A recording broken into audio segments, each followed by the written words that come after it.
31 വർഷത്തെ സർവീസ് എന്ന് പറയുന്നത് നമുക്കൊക്കെ ഒരു വലിയൊരു അതിശയമാണ് അല്ലേ?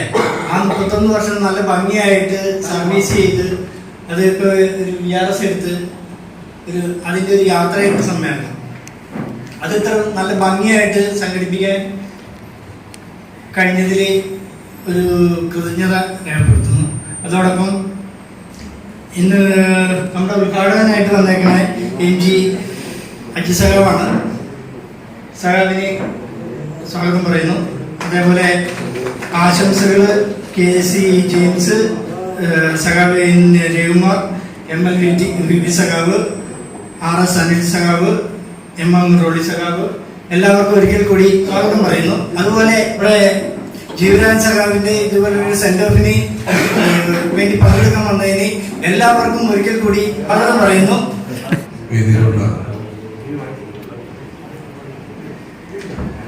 യോഗത്തിന്റെ അധ്യക്ഷ സഖാവ് ദീപം, ഇന്നത്തെ മുഖ്യ അതിഥി സഖാവ് ജീവരാജ്, വേദിയിലും സദസ്സിലുമായിട്ടുള്ള ഏറ്റവും ആദരണീയരായിട്ടുള്ള ട്രേഡ് യൂണിയൻ പ്രവർത്തകരെ, സഖാവ് ജീവരാജ് ഇപ്പൊ പറഞ്ഞ കേട്ടതിന്റെ അടിസ്ഥാനത്തിൽ 31 വർഷത്തെ സേവനം പൂർത്തീകരിച്ചെന്ന് പറയാൻ കഴിയില്ല. 2 വർഷം കൂടി ബാക്കിയുണ്ട്, 3 വർഷം കൂടി ബാക്കിയുണ്ട്. ആ 3 വർഷം കൂടി ബാക്കിയിരിക്കെ തന്നെ സ്വയം തയ്യാറായി സർവീസിൽ നിന്ന് വിരമിച്ചിരിക്കുകയാണ്. അദ്ദേഹം ഓഗസ്റ്റ് 31-ാം തീയതിയായിരുന്നു വിരമിച്ചത്. സർവീസിൽ കയറുകയും സർവീസിൽ നിന്ന് നന്നായി വിരമിക്കാൻ കഴിയുകയും ചെയ്യുക എന്ന് പറയുന്നത് ഒരു ഭാഗ്യം. ഞാനത് പറയാൻ കാരണം പാലക്കാട് ഇൻസ്ട്രുമെന്റേഷന്റെ ട്രേഡ് യൂണിയൻ നേതാവായിട്ടുള്ള സഖാവ് SP രാജുവിന് യാത്രയപ്പ് ഞങ്ങള് ഈ കളമശ്ശേരിയിൽ വെച്ച് കൊടുത്തു. SP രാജു റിട്ടയറായതിനു ശേഷം നിരവധി സ്ഥലത്ത് അദ്ദേഹത്തിന് യാത്രയപ്പ് കിട്ടി. അപ്പൊ യാത്രയപ്പൊക്കെ കിട്ടുന്നതിന്റെ ഇടയ്ക്ക് ഞാൻ സംസാരിച്ചപ്പോഴാണ് എനിക്ക് മനസ്സിലായത് പുള്ളിക്ക് യാത്രയപ്പ് മാത്രമേ കിട്ടിയിട്ടുള്ളൂ, ഗ്രാറ്റുവിറ്റി കിട്ടിയിട്ടില്ല, ആനുകൂല്യങ്ങളൊന്നും കിട്ടിയില്ല. കാരണം ആ കമ്പനിക്ക് ഗ്രാറ്റുവിറ്റി കൊടുക്കാൻ ഒരു നിവൃത്തിയില്ല, കൊടുത്തിട്ടില്ല. ഇന്ന് രാവിലെ ട്രാക്കോ കേബിളുള്ള തൊഴിലാളികൾക്ക് ഓണക്കിറ്റ് കൊടുക്കാനുള്ള ഒരു ചെറിയ പരിപാടി കൊച്ചി റിഫൈനറി വർക്കേഴ്സ് അസോസിയേഷൻ തൊഴിലാളികളിൽ നിന്ന് സംഭരിച്ച് ചെയ്തു. അവിടെ 94ഓളം തൊഴിലാളികളുണ്ട്. 10 മാസമായിട്ട് ആ തൊഴിലാളികൾക്ക് ശമ്പളമില്ല. 2 വർഷക്കാലമായി അവിടെ നിന്ന് റിട്ടയർ ചെയ്യുന്ന ആളുകൾക്ക് ആർക്കും ആനുകൂല്യങ്ങൾ ലഭിക്കുന്നില്ല. അവിടെ സർവീസിലുള്ള ഒരാളുടെ പോലും PF ആനുകൂല്യങ്ങൾ അടയ്ക്കുന്നില്ല. ഇപ്പൊ സംസ്ഥാന ഗവൺമെന്റ് കൂടിയാലോചിച്ച് തീരുമാനിച്ചിട്ടുള്ളത് ട്രാക്കോ കേബിളിന്റെ 3 യൂണിറ്റ് ഉണ്ട്. ഒന്ന് നമ്മുടെ ഈ കോട്ടയം ആ ഭാഗത്താണ്, മറ്റൊന്ന് പിണറായി. ഈ 2 യൂണിറ്റുകളും പ്രവർത്തിപ്പിക്കുക. ഇരുമ്പലത്തോടെ ട്രാക്കോ കേബിള് ഈ പറയുന്ന രീതിയിൽ ഇൻഫോ പാർക്കിന് കൈമാറുക എന്നുള്ളത് ഉദ്ദേശിക്കുന്നത്. ഞാനിത് പറയാൻ കാരണം നമുക്കൊരു സർവീസിൽ കയറി ഇരുന്ന് റിട്ടയർ ചെയ്യുന്ന സമയത്ത് യാതൊരു ബുദ്ധിമുട്ടുമില്ലാതെ ആനുകൂല്യങ്ങളെല്ലാം കിട്ടി, പെൻഷനും കിട്ടി, സർവീസിൽ നിന്ന് വിരമിക്കാൻ കഴിയുകയും പിന്നീട് പെൻഷൻ കിട്ടി ജീവിക്കാൻ കഴിയുകയും ചെയ്യുന്നത് ഒരു മഹാഭാഗ്യമാണ് എന്ന് നമ്മൾ കരുതുന്ന ഒരു കാലഘട്ടത്തിലാണ് നമ്മളെല്ലാം ജീവിക്കുന്നത്. അത്രമാത്രം പ്രശ്നമാണ്. പെൻഷൻ കയറി കുത്തി ഇപ്പൊ എങ്ങനെയൊക്കെയാണ് പെൻഷൻ പറയുന്നത് അറിയാൻ പറ്റില്ല. MPS ആണോ ഭേദം, UPS ആണോ ഭേദം? രണ്ടും തമ്മിലുള്ള വ്യത്യാസം എന്താണ്? ബെനിഫിറ്റ് ഡിഫൈൻ ചെയ്തിട്ടുണ്ട്, കോൺട്രിബ്യൂഷൻ ഡിഫൈൻ ചെയ്തിട്ടുണ്ട്. അതെന്ത് സ്കീമാണെന്ന് മനസ്സിലാവുന്നില്ല. 2 സ്കീമാണുള്ളത്, benefit define scheme, contribution define scheme. Contribution define സ്കീമിൽ ഇപ്പൊ ബെനിഫിറ്റും ഡിഫൈൻ ചെയ്തു. അപ്പൊ ബെനിഫിറ്റ് ഡിഫൈൻ ചെയ്തിട്ടുണ്ട്, പിന്നെ കോൺട്രിബ്യൂഷൻ വന്നു കഴിയുമ്പോൾ എങ്ങനെ അതിന്റെ ബാലൻസ് ചെയ്യാം? അതിന് മറുപടി ഉണ്ടോ? ബെനിഫിറ്റ് മാത്രം ഡിഫൈൻ ചെയ്തുള്ള സ്കീം കൊടുത്താൽ അനന്തമായ പെൻഷൻ കൊടുക്കേണ്ടി വരും, വലിയ ബാധ്യത വരും. അതുകൊണ്ട് കോൺട്രിബ്യൂഷൻ ഡിഫൈൻ ചെയ്യും. ഇപ്പൊ പറയണു ബെനിഫിറ്റ് ഞങ്ങൾ ഡിഫൈൻ ചെയ്യും, അതോടെ തന്നെ കോൺട്രിബ്യൂഷൻ ഞങ്ങൾ ഡിഫൈൻ ചെയ്യും. നിങ്ങൾ 10% കൊടുക്കണം. 18% കേന്ദ്ര ഗവൺമെന്റ് നൽകും. ഇതെല്ലാം കൂടി കൂട്ടിയിട്ടൊരു എമൗണ്ട് ഉണ്ടാവും. പിരിഞ്ഞു പോണ സമയത്ത് നിങ്ങൾക്ക് പെൻഷൻ തരും, പൈസ ചോദിക്കരുത് എന്നല്ലേ പറയുന്നത്.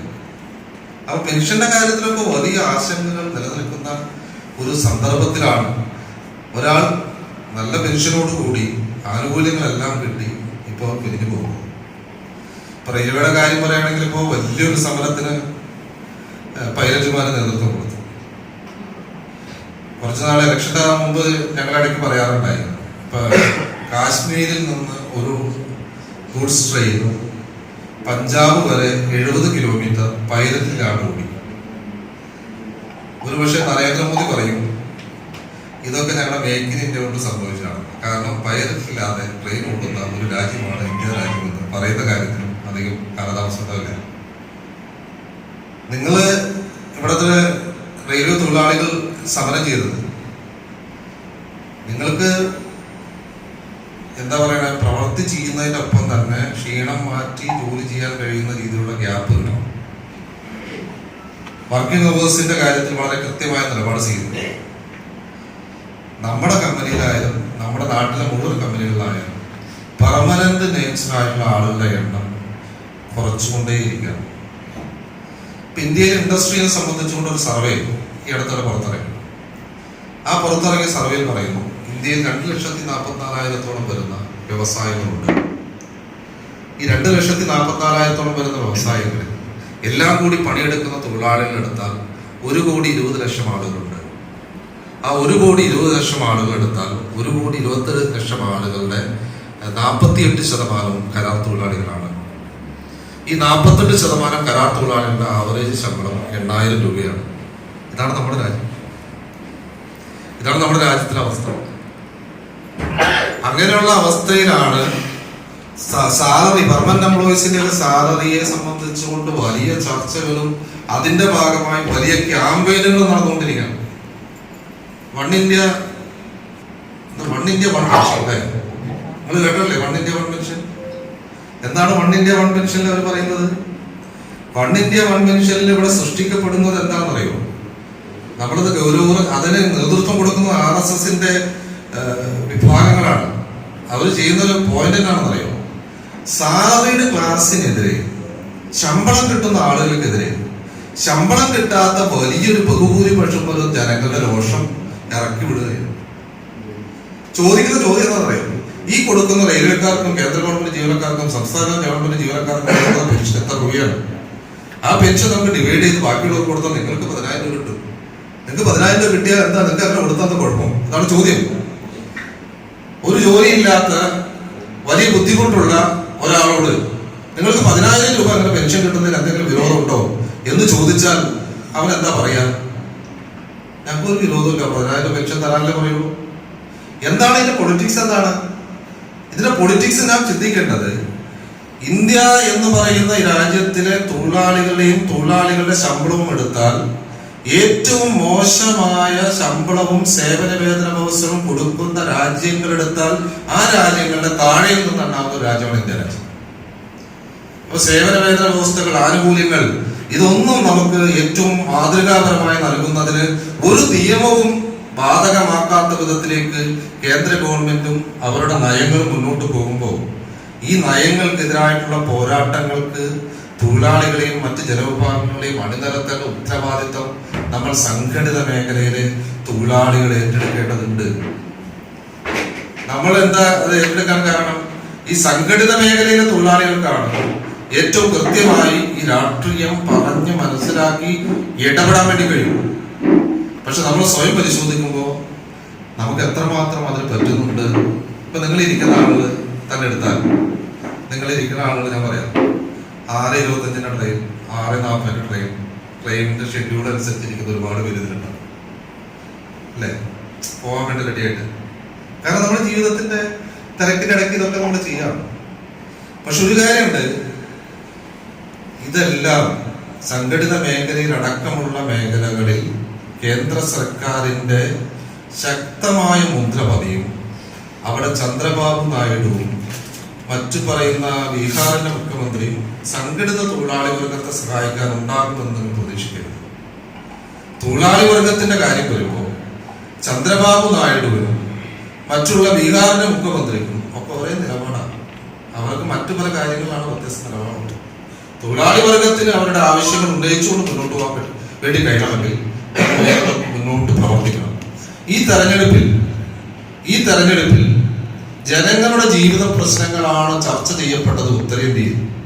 പക്ഷെ സൗത്ത് ഇന്ത്യയിലടക്കം നമ്മുടെ ചുറ്റുപാട് പ്രദേശങ്ങളിലടക്കം അത് ചർച്ച ചെയ്യപ്പെട്ടുവോ എന്ന് നമ്മൾ ചിന്തിക്കേണ്ടതുണ്ട്.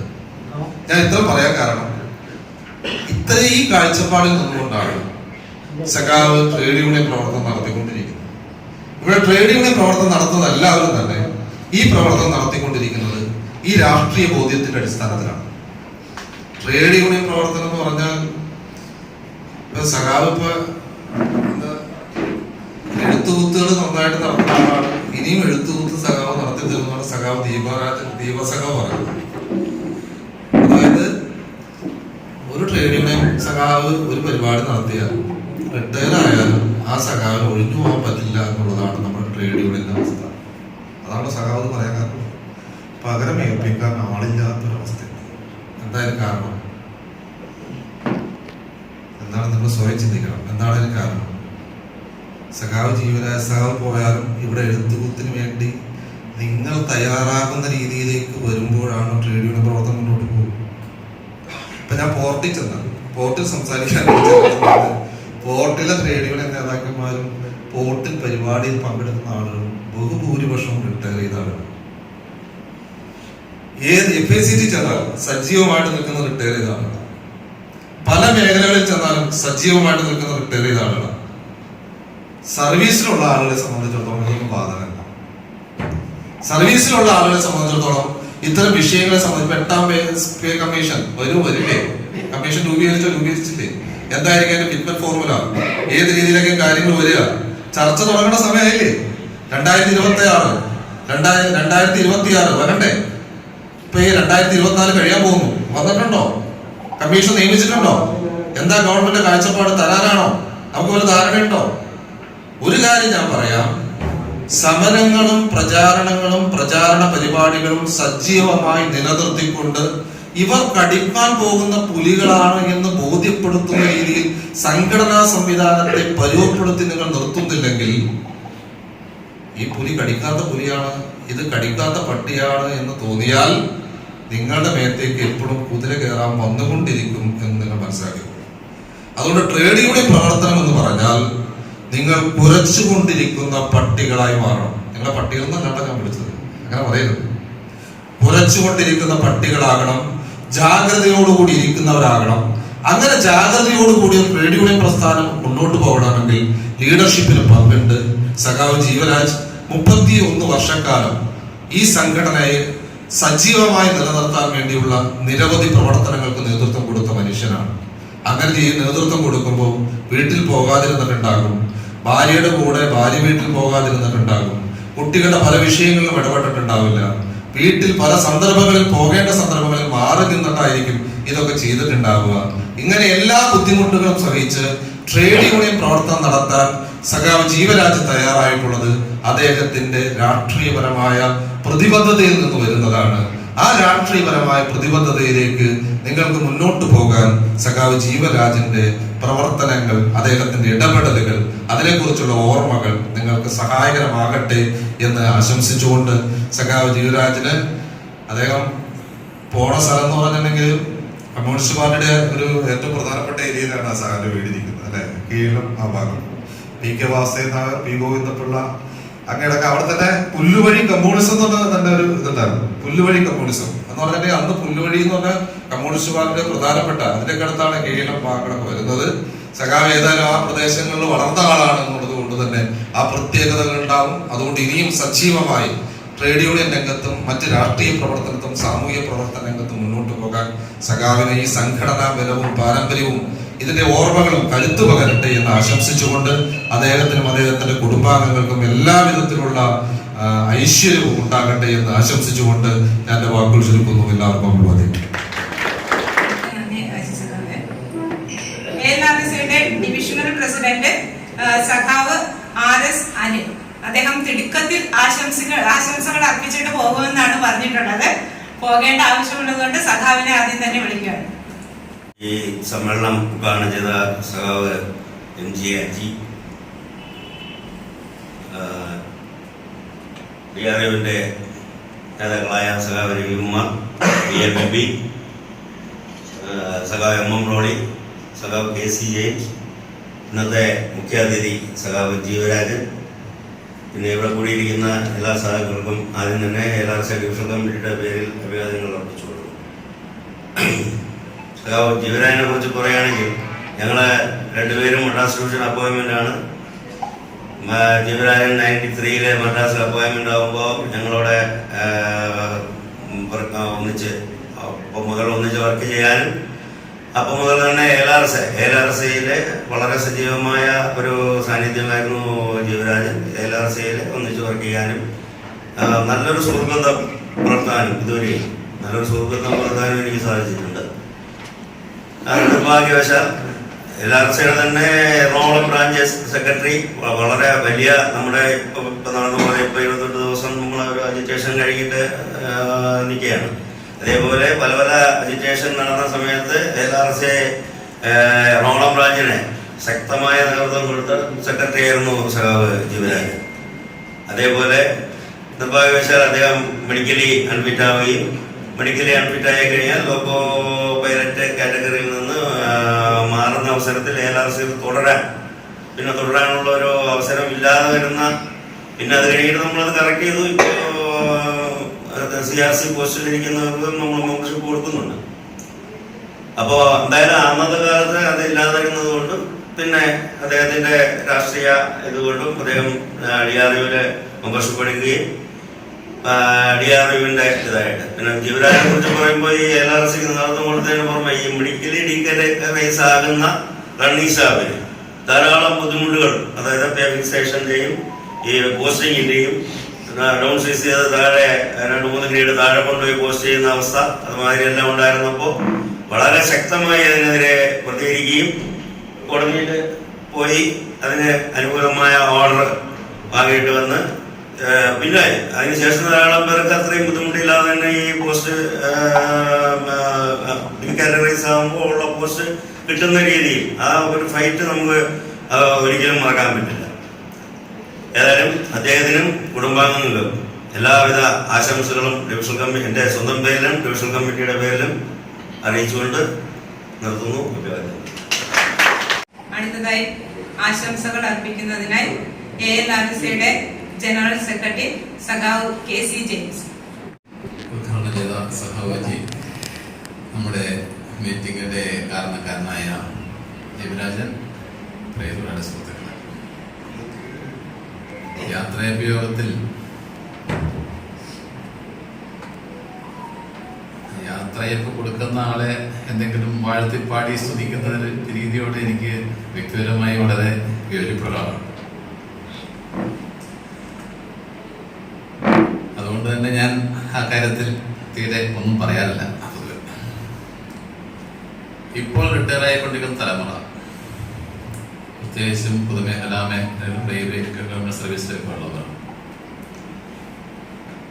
അവരുടെ മുൻ തലമുറ അവർക്ക് വാങ്ങിത്തന്ന എല്ലാ ആനുകൂല്യങ്ങളും അനുഭവിച്ചുകൊണ്ട് അവരുടെ പിൻതലമുറയ്ക്ക് കാര്യമായി ഒന്നും മുന്നോട്ട് വെക്കാനില്ലാതെ പടിയിറങ്ങുന്നവരാണ് എന്നാണ്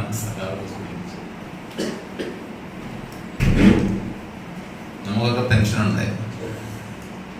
സർവീസിൽ കയറുമ്പോൾ നമുക്ക് ശമ്പളത്തിന്റെ 50% പെൻഷൻ ഉണ്ടായിരുന്നില്ല. 33 സർവീസ് ഡിവൈഡഡ് ബൈ 33 ആയിരുന്നു. 5ാം ശമ്പള കമ്മീഷനിലാണ് അത് അവസാന ശമ്പളത്തിന്റെ 50% മാറി.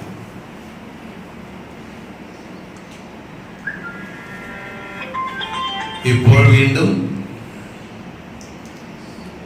സർവീസ് ഡിവൈഡ് ബൈ 25 പോവുകയാണ് UPS. അങ്ങനെ എല്ലാ കാര്യങ്ങളിലും മുൻതലമുറ വാങ്ങിയെടുത്തത് ഇല്ലാതായിക്കൊണ്ടിരിക്കുമ്പോൾ അതിന് പലപ്പോഴും ഓശാന പാടുന്ന സ്ഥിതിയിലേക്കും നമ്മുടെ ആളുകൾ പോകുന്നുണ്ട് എന്നുള്ള യാഥാർത്ഥ്യം സംഘടന തിരിച്ചറിയേണ്ടതാണ്. വൺ ഇന്ത്യ വൺ പെൻഷന് അനുകൂലിക്കുന്ന എത്രയോ തൊഴിലാളികൾ ഗവൺമെന്റ് സെക്ടറിൽ ഉണ്ട്. അവർ കാണാതെ പോകുന്ന കാര്യമാണ് സഭ ചൂണ്ടിക്കാണിച്ചത്. പെൻഷൻ കിട്ടുന്ന തൊഴിലാളികളുടെ എണ്ണം ഇന്ത്യയിൽ എത്രയുണ്ട്? 10,000 രൂപ കൂടുതൽ പെൻഷൻ കിട്ടുന്നവർ എത്രയുണ്ട്?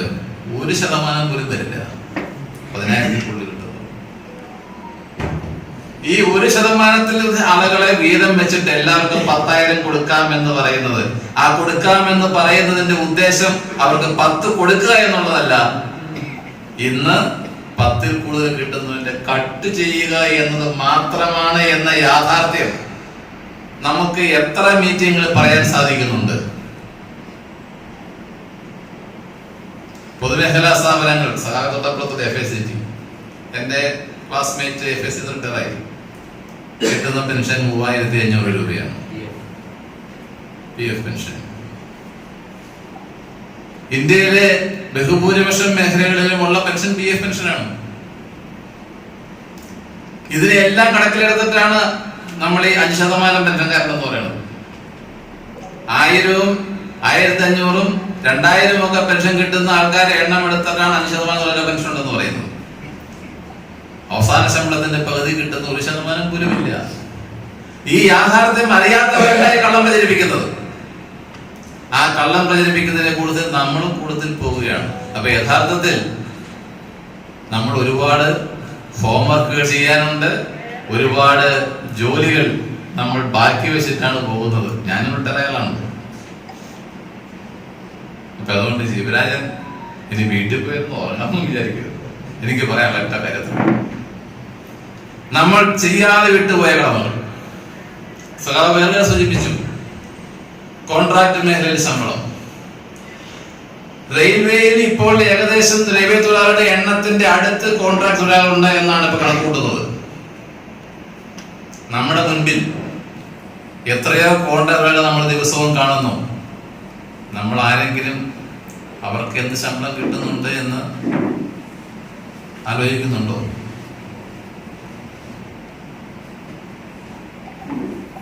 ഗവൺമെന്റ് എംപ്ലോയി എന്നുള്ള നിലയ്ക്ക് നിങ്ങളെ സർവീസിൽ നിന്ന് പിരിച്ചുവിടണമെന്നുണ്ടെങ്കിൽ ചാർജ് ഷീറ്റ് തരണം, എൻക്വയറി നടത്തണം, ഒരുപാട്. കോൺട്രാക്ടുകളിലേക്ക് ഇതൊന്നുമില്ല. നീ നാളെ വരണ്ടെന്ന് പറഞ്ഞാൽ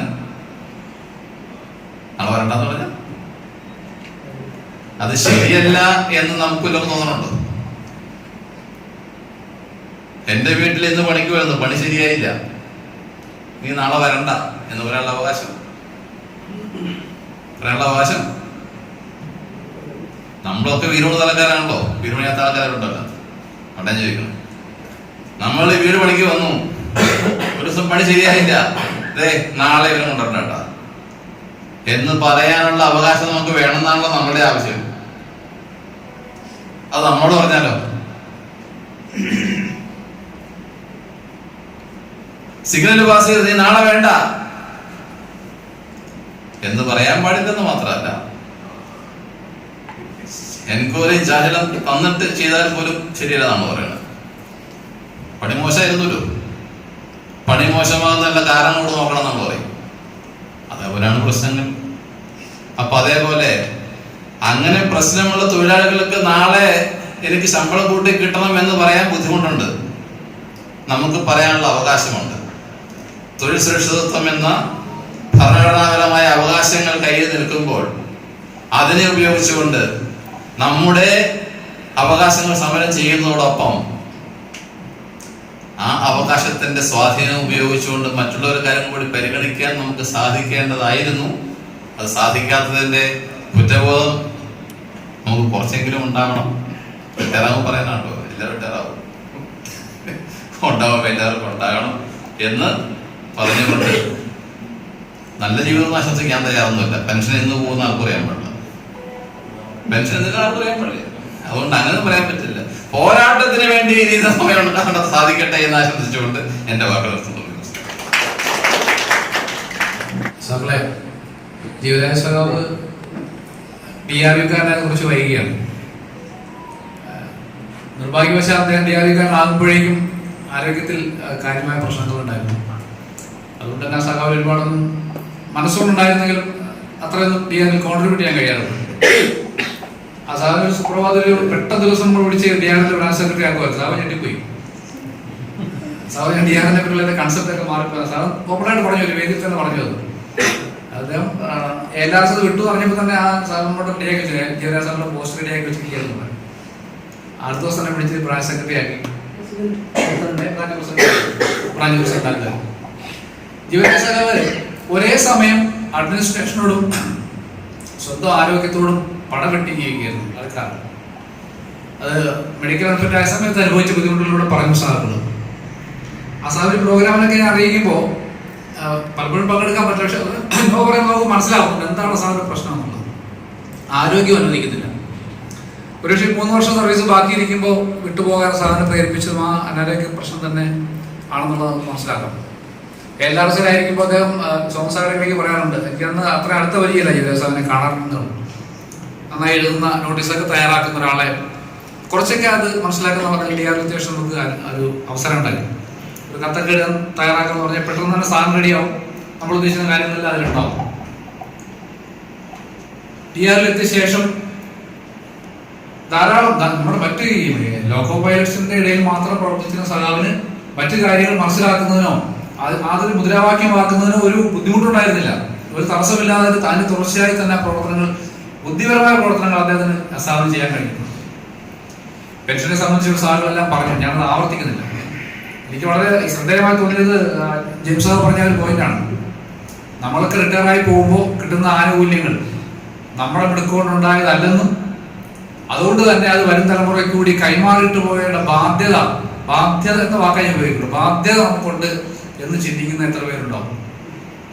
എന്തൊക്കെയാണ് ഓരോ കാലങ്ങളിലും നഷ്ടപ്പെട്ടുകൊണ്ടിരുന്നത് നമുക്ക്. അത് പ്രത്യേകിച്ച് റെയിൽവേ മേഖലയിൽ വ്യാപകമായ അളവ്, വലിയ അളവിലാണ്. നമ്മുടെ വർക്ക് ലോഡ് സംബന്ധിച്ച് ലോക്കോ പൈലറ്റ്സിനോട് ഞാൻ പറയേണ്ട കാര്യമില്ല. നമ്മുടെ വർക്ക് ലോഡിന്റെ പ്രത്യേകതയും വിശ്രമിക്കാനുള്ള അവസരം നിങ്ങൾ ന്യായമായി എവിടെ എപ്പോൾ വിശ്രമിക്കാൻ അവസരം വേണം എന്ന് പറയുന്ന അവസ്ഥയിൽ ഒരുപക്ഷെ പൊതുമേഖലാ സ്ഥാപനങ്ങൾ വേറെ എവിടെ ഈ അവസ്ഥ ഉണ്ടാവുമെന്ന് എനിക്ക് തോന്നുന്നില്ല. റെയിൽവേയിൽ പോലും ഇല്ല.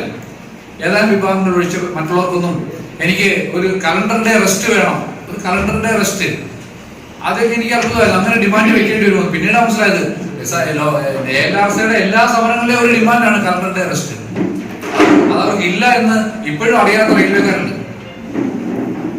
അതുപോലെ നമ്മുടെ വർക്ക് ലോഡ് സംബന്ധിച്ചുള്ള, റെസ്റ്റ് സംബന്ധിച്ചുള്ള, നമ്മുടെ വേതനം സംബന്ധിച്ചുള്ള കുറവുകൾ കഴിഞ്ഞ ഒരു കാലഘട്ടത്തിൽ നിങ്ങൾ എടുത്താൽ വലിയ കുറവാണ് വന്നിട്ടുള്ളത് എല്ലാ കാര്യങ്ങളിലും. വർക്ക് ലോഡ് കൂടി ഒരു ഭാഗം ആളെ കുറച്ചുകൊണ്ടാണ്. അതിന് ഒരു മെക്കനൈസേഷൻ, കോൺട്രാക്ട് വൽക്കരണം ഒക്കെ അതിന് കാരണങ്ങളായി പറയുന്നുണ്ടെങ്കിലും ആള് കുറഞ്ഞിടത്തെല്ലാം വർക്ക് ലോഡ് കൂടിയിട്ടുണ്ട്. കാരണം ഒരു റെയിൽവേ ജീവനക്കാർ, സ്ഥിരം ജീവനക്കാരന്റെ അറ്റൻഷൻ ആവശ്യമുള്ള സ്ഥലത്ത് അത് മാത്രമേ പറ്റൂ, അത് റെഗുലൈസ് ചെയ്യാൻ പറ്റില്ല. മെക്കനൈസ് ചെയ്യാം, പക്ഷെ മെക്കനൈസ് ചെയ്ത വർക്ക് ട്രെയിനോട് ആ സർവീസ് മുടങ്ങാതെ സർവീസ് നടത്തിക്കൊണ്ടു പോകാൻ പാകത്തിലാണെന്ന് ഉറപ്പുവരുത്താൻ അവിടെ സ്ഥിരം ജീവനക്കാർ വേണം. എന്ന് വെച്ചാൽ അയാളുടെ വർക്കലോട് കുറഞ്ഞിട്ടില്ല. ഇതെല്ലാ മേഖലയിലും സംഭവിച്ചിട്ടുണ്ട്, എല്ലായിടത്തും സംഭവിച്ചിട്ടുണ്ട്. നമ്മൾ എന്ത് ചെയ്യുകയായിരുന്നു? ഒരു രാവിലത്തെ മീറ്റിംഗിൽ ഒരു സഖാവ് ഒരു ഉദാഹരണം പറഞ്ഞു. നമ്മുടെ TRDയിലെ PSI സെക്ഷന്റെ കാര്യം. PSI എന്ന് പറയുന്നത് നമ്മുടെ സബ്സെക്ഷനുകളിൽ ഇപ്പോ നമ്മൾ ചെന്നാൽ, നമ്മൾ ഇവിടുത്തെ കടവന്ത്രയിലെ PSI പോയാൽ നിങ്ങൾക്ക് കാണാം, അവിടെ ഒരു 5-6 പേര് കൂടി ഇരുന്ന് പണിയൊക്കെ ചെയ്യുന്നുണ്ടാവും. ഒരാളെ കസേരയിൽ ഇങ്ങനെ നോക്കിയിരിക്കുന്നുണ്ടാവും. ഞാൻ നോക്കിയപ്പോൾ അയാളെ മാത്രമേ എനിക്ക് പരിചയമുള്ളൂ. ബാക്കി ഞാൻ പുതിയ അപ്പോയിന്റ്മെന്റ് ആണെന്ന് ചോദിച്ചാൽ അല്ല, അതെല്ലാം കോൺട്രാക്ട് ജീവനക്കാരനാണ്. ഒരേ ഒരു റെയിൽവേ ജീവനക്കാരൻ കസേരയിൽ ഇരുന്നിട്ട് നോക്കിക്കൊണ്ടിരിക്കുന്ന ആളാണ്. ഒരു സെക്യൂരിറ്റി ഗാർഡ് പോലുള്ള ജോലിക്ക് മാത്രം PSIയിൽ ഇപ്പോൾ PSIകളിൽ റെയിൽവേക്കാരനെ ശേഷിക്കുകയും ബാക്കിയെല്ലാം അവിടുന്ന് പോവുകയും ആ മേഖല തന്നെ, ആ ഒരു സെക്ഷൻ തന്നെ റെയിൽവേയുടേതല്ലാതായി മാറുന്ന, അത് ട്രെയിൻ ഓടാൻ വേണ്ട കറണ്ട് എത്തിക്കുന്നു എന്നൊഴിച്ചാൽ അത് റെയിൽവേയുമായി ബന്ധമില്ലാത്തൊരു മേഖലയായി പൂർണ്ണമായും മാറിക്കഴിഞ്ഞു. മെക്കാനിക്കൽ ഡിപ്പാർട്ട്മെന്റിന്റെ കാര്യം പറയേണ്ടതില്ല, നമുക്കറിയാം. അതൊരു പക്ഷേ ലോക്കോ പൈലറ്റ്സും ഇവിടെയുള്ള മാർഷൽ ജീവനക്കാരുണ്ട്, മാർഷൽ എവിടെയൊക്കെയാണ് അത് കയറി വന്നത്. അത് കയറി വന്നിടത്തും ഞാൻ SSCമാരോട് സംസാരിച്ചു, ഈ മാർഷൽ SSCമാരോട് സംസാരിച്ചിരുന്നു. അവർ പറയുന്നത് ഈ പറഞ്ഞ ഒരു സിസ്റ്റം ഒറ്റക്കെട്ട ഒരു സിംഗിൾ യൂണിറ്റായി ഓടിക്കൊണ്ടിരുന്ന സിസ്റ്റം കോൺട്രാക്ട് വൽക്കരണം വന്നതോടെ എവിടുന്നൊക്കെയോ ചേർന്ന് അവർ പല പാർട്സ് ചേർത്ത് സാധനം ഉണ്ടാക്കുന്നത് പോലെ ഒരു താൽക്കാലിക സെറ്റപ്പായി ഓടുകയാണ് നമ്മുടെ കോച്ചുകളൊക്കെ. ഇപ്പോ നമ്മുടെ കമ്പാർട്ട്മെന്റുകളെല്ലാം സേഫ്റ്റി പണയം വെച്ച് കഴിഞ്ഞു. ബ്രേക്ക് യൂണിറ്റുകളെ പറ്റി പോലും അവർ പറഞ്ഞത് നമ്മുടെ സാധാരണ നാട്ടിൻപുറത്ത് വില്ലേജ് ഇൻഡസ്ട്രികളിൽ കുടിൽ വ്യവസായങ്ങളിൽ ചെയ്യുന്ന പോലെയുള്ള സാധനങ്ങൾ അസംബിൾ ചെയ്ത് കൊണ്ടുവരികയാണ്. അതിന് ഗുണനിലവാരം പരിശോധിക്കാൻ ഒരു വ്യവസ്ഥയുമില്ല, അതിന് ആനുവൽ കോൺട്രാക്റ്റുകളില്ല. ഇതെങ്ങനെ സംഭവിച്ചത്? സ്ഥിരം ജീവനക്കാരൻ അവിടെ അപ്പോഴും ഉത്തരവാദിയാകേണ്ടി വരുന്നു എന്നാണ് അവസ്ഥ. അത് ഫിറ്റ് കൊടുത്ത ജെഇ, അതിൽ പണിഞ്ഞ സീനിയർ ടെക്നീഷ്യൻ, ഇവരെല്ലാവരും വീണ്ടും ബാധ്യസ്ഥരായി തന്നെ തുടരുകയും ഈ പണം മുഴുവൻ, ഈ സാധനങ്ങൾ മുഴുവൻ, ഇതിന്റെ ലാഭത്തിന് നല്ലൊരു വിഹിതം സ്വകാര്യ കോർപ്പറേറ്റ് മേഖലയിലേക്ക് പൊയ്ക്കൊണ്ടിരിക്കുകയും ചെയ്യുന്ന രണ്ട് ഭാഗവും ഈക്വലായി ഒഴുകിയ ഒരു ഭാഗത്തേക്ക് ഈ ലാഭം പൊയ്ക്കൊണ്ടിരിക്കുകയും മറുഭാഗത്ത് റെയിൽവേ ജീവനക്കാരന്റെ ജോലിഭാരം യാതൊരു കണക്കുമില്ലാതെ വർദ്ധിച്ചുകൊണ്ടിരിക്കുകയും ചെയ്യുന്ന ഒരു സാഹചര്യത്തിലാണ് നമ്മളിപ്പോൾ ഇവിടെ റെയിൽവേയിൽ വർക്ക് ചെയ്തുകൊണ്ടിരിക്കുന്നത്. റെയിൽവേ നേരിടുന്ന പ്രധാന പ്രശ്നങ്ങൾ ഒന്നാലും ഞാൻ അതിലേക്ക് കൂടുതൽ ഫോക്കസ് ചെയ്യുന്നു. എന്തുകൊണ്ടാണ് നമ്മുടെ വർക്ക് ലോഡ് കൂടിക്കൊണ്ടിരിക്കുന്നത്? പലർക്കും അത് ഫീൽ ചെയ്യുന്നില്ല. വർക്ക് എവിടെയാണ് എന്റെ വർക്ക് ലോഡ് കൂടിയെന്ന് നമ്മൾ അറിയുന്നില്ല. അതുകൊണ്ടാണ് ഞാൻ ലോക പെൻഷൻ എക്സാമ്പിൾ ആദ്യമേ പറഞ്ഞത്. ഞാൻ നീട്ടിക്കൊണ്ടു പോകുന്നില്ല. ഈ പെൻഷൻ സംവിധാനം അറ്റ്ലീസ്റ്റ് ഏറ്റവും പ്രധാനമായും പെൻഷന്റെ കാര്യത്തിലെങ്കിലും പഴയ പെൻഷൻ സ്കീം തിരിച്ചു കൊണ്ടുവരികയല്ലാതെ മറ്റു മാർഗമില്ല എന്നത്, അത് ഒഴിവാക്കാനാവാത്തൊരു കാര്യമാണെന്നത് നമുക്ക് അടുത്ത തലമുറയെ പറഞ്ഞ് പഠിപ്പിക്കേണ്ടതുണ്ട്. അവരെ അതിനുവേണ്ടി പോരാട്ടത്തിൽ കൊണ്ടുവരേണ്ടതുണ്ട്.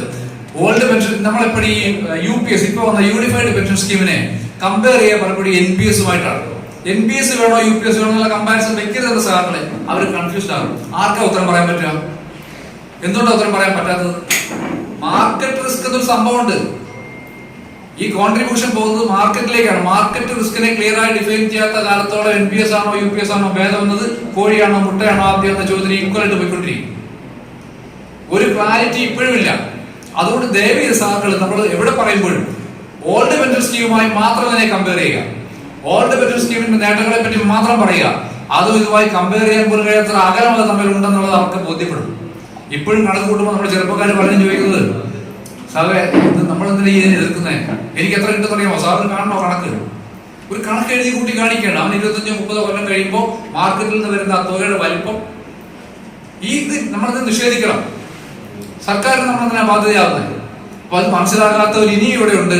അതുകൊണ്ടാണ് നേരത്തെ ആദ്യമേ സൂചിപ്പിച്ചത്, നമ്മളിത് പോകും മുമ്പ് അടുത്ത തലമുറയിലേക്ക് ഇങ്ങനെയുള്ള സംവിധാനങ്ങളിലൂടെ, അതായത് നമ്മുടെ സോഷ്യൽ സ്റ്റാറ്റസിന്റെ, അന്തസ്സായി ജീവിക്കാനുള്ള അവകാശത്തിന്റെ ചിഹ്നമായിരുന്നു നമ്മുടെ പെൻഷൻ എന്നത് അവനെ ബോധ്യപ്പെടുത്തി പോകാനുള്ള അവസരം എല്ലാവരും കൈ കിട്ടുന്ന അവസരം മുഴുവൻ അതിന് ഉപയോഗിക്കണം എന്ന് മാത്രമേ എനിക്ക് അവസരത്തിൽ പറയാനുള്ളൂ. ജീവരാജനെ സംബന്ധിച്ച് ശാരീരികമായ അവസ്ഥകൾ എന്തുണ്ടെങ്കിലും ഒരു കാര്യം ഉറപ്പാണ്, ആ സാവിന് ചെയ്യാൻ കഴിയുന്ന സഹായം ആ സാവ് നമുക്ക് ചെയ്തിരിക്കും.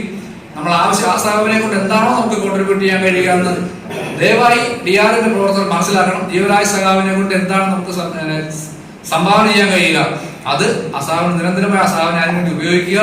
വരാനൊന്നും പറയുന്നത് സാധനം ബുദ്ധിമുട്ടുണ്ട്, കാര്യം അവിടെ നിന്ന് വീട്ടിലുള്ള വ്യക്തമായ അസൗകര്യങ്ങളുണ്ട്. പക്ഷെ ആ സഹാവിന്റെ എല്ലാ സഹായവും തുടർന്ന് എറണാകുളം മേഖലയിലെങ്കിലും DR ഉണ്ടാകുമെന്ന് പ്രതീക്ഷിച്ചുകൊണ്ട് നിർത്തുന്നു. അടുത്തതായി ആശംസകൾ അർപ്പിക്കാൻ ALRSന്റെ സെൻട്രൽ വൈസ് പ്രസിഡന്റ് സഖാവ് MM ഗൗഡി. ഉദ്ഘാടകനായിരുന്ന സഖാവ് അജി, വേദിയിലെ സദസ്സിലെയും നേതാക്കളെ, ബഹുമാനപ്പെട്ട സഖാവ് ജീവരാജൻ, പ്രിയ സുഹൃത്തുക്കളെ, സഖാവ് രവികുമാർ പറഞ്ഞതുപോലെ ആരോഗ്യം നഷ്ടപ്പെട്ട അവസ്ഥയിലാണ് DRUയിലേക്ക്, അല്ലെങ്കിൽ ആരോഗ്യം കുറഞ്ഞ അവസ്ഥയിലാണ് DRUയിലേക്ക് പോയതെങ്കിൽ വളരെ ആരോഗ്യപൂർണമായി വളരെ ഊർജ്ജസ്വലതയോടെ ALRSയുടെ സജീവ പ്രവർത്തകനും സമര പോരാളിയും നേതാവുമെല്ലാമായിരുന്ന ഒരാളാണ് സഖാവ് AR ജീവരാജൻ. അതുകൊണ്ട് തന്നെയാണ് DRU ആണ് ഈ പ്രോഗ്രാം നടത്തുന്നതെങ്കിലും തുല്യമായ ഉത്തരവാദിത്വത്തോടെ സംഘടനയുടെ ഏറ്റവും മുതിർന്ന തലം മുതൽ ഉള്ള എല്ലാ നേതാക്കളും അണികളും എല്ലാം ഇന്നിവിടെ ഉണ്ടാകുവാനായി താല്പര്യപ്പെട്ടു. 93 മുതൽ 98 വരെ മദ്രാസിൽ ഉണ്ടായിരുന്ന സമയത്തായിരുന്നാലും 98-ൽ ഇവിടെ വന്നതിന് ശേഷവും അദ്ദേഹം സംഘടനയെ സംബന്ധിച്ച് സജീവ പ്രവർത്തകൻ മാത്രമായിരുന്നില്ല, സമര പോരാളിയായിരുന്നു. 2002-ല് all India loco running staff അസോസിയേഷനെ സംബന്ധിച്ച് അത് നടത്തിയ, പ്രത്യേകിച്ച് തിരുവനന്തപുരം ഡിവിഷൻ, എറണാകുളം ഡിപ്പോയൊക്കെ നടത്തിയ ഏറ്റവും വലിയ മഹാസമ്മേളനം എന്നത് 2002-ൽ നടത്തിയ അഖിലേന്ത്യാ സമ്മേളനമാണ്. രാജ്യത്തിന്റെ എല്ലാ ഭാഗത്തു നിന്നും ഏകദേശം 1500ഓളം പ്രവർത്തകർ വന്ന് പങ്കെടുത്ത സമ്മേളനം. ആ സമ്മേളനത്തിന്റെ അവസരത്തിൽ അദ്ദേഹം ഇവിടുത്തെ ബ്രാഞ്ച് സെക്രട്ടറി ആയിരുന്നു.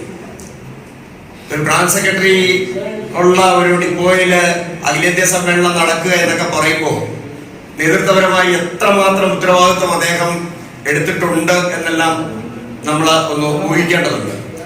അത്ര കാര്യപ്രാപ്തിയോടെ അതിന് വേണ്ടുന്ന എല്ലാ കാര്യങ്ങളും തയ്യാറാക്കുകയും ജീവനക്കാരെ തയ്യാറാക്കുകയും അതിന് വേണ്ടുന്ന വിവിധങ്ങളായ പ്രോഗ്രാമുകൾ, വിവിധങ്ങളായ കമ്മിറ്റികൾ, ഇതിനെല്ലാം വേണ്ടുന്ന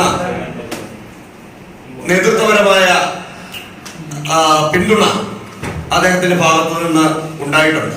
ഇതെല്ലാം ഞാൻ ഇപ്പോ നിലവിലെ സംഘടനയുടെ കേന്ദ്ര കമ്മിറ്റിയുടെ ഒരു അംഗമെന്ന നിലയിൽ ഞാൻ അദ്ദേഹത്തിന്റെ അന്നത്തെ ആ പ്രവൃത്തികളെല്ലാം വളരെ നന്ദിയോടെ ഓർക്കുകയാണ്. 2002 ആ കാലഘട്ടത്തിലാണ് ഈ ജോലി സമയവുമായി ബന്ധപ്പെട്ട ഏറ്റവും പ്രധാനപ്പെട്ട സമര പോരാട്ടങ്ങൾ ഇവിടെ നടക്കുന്നത്.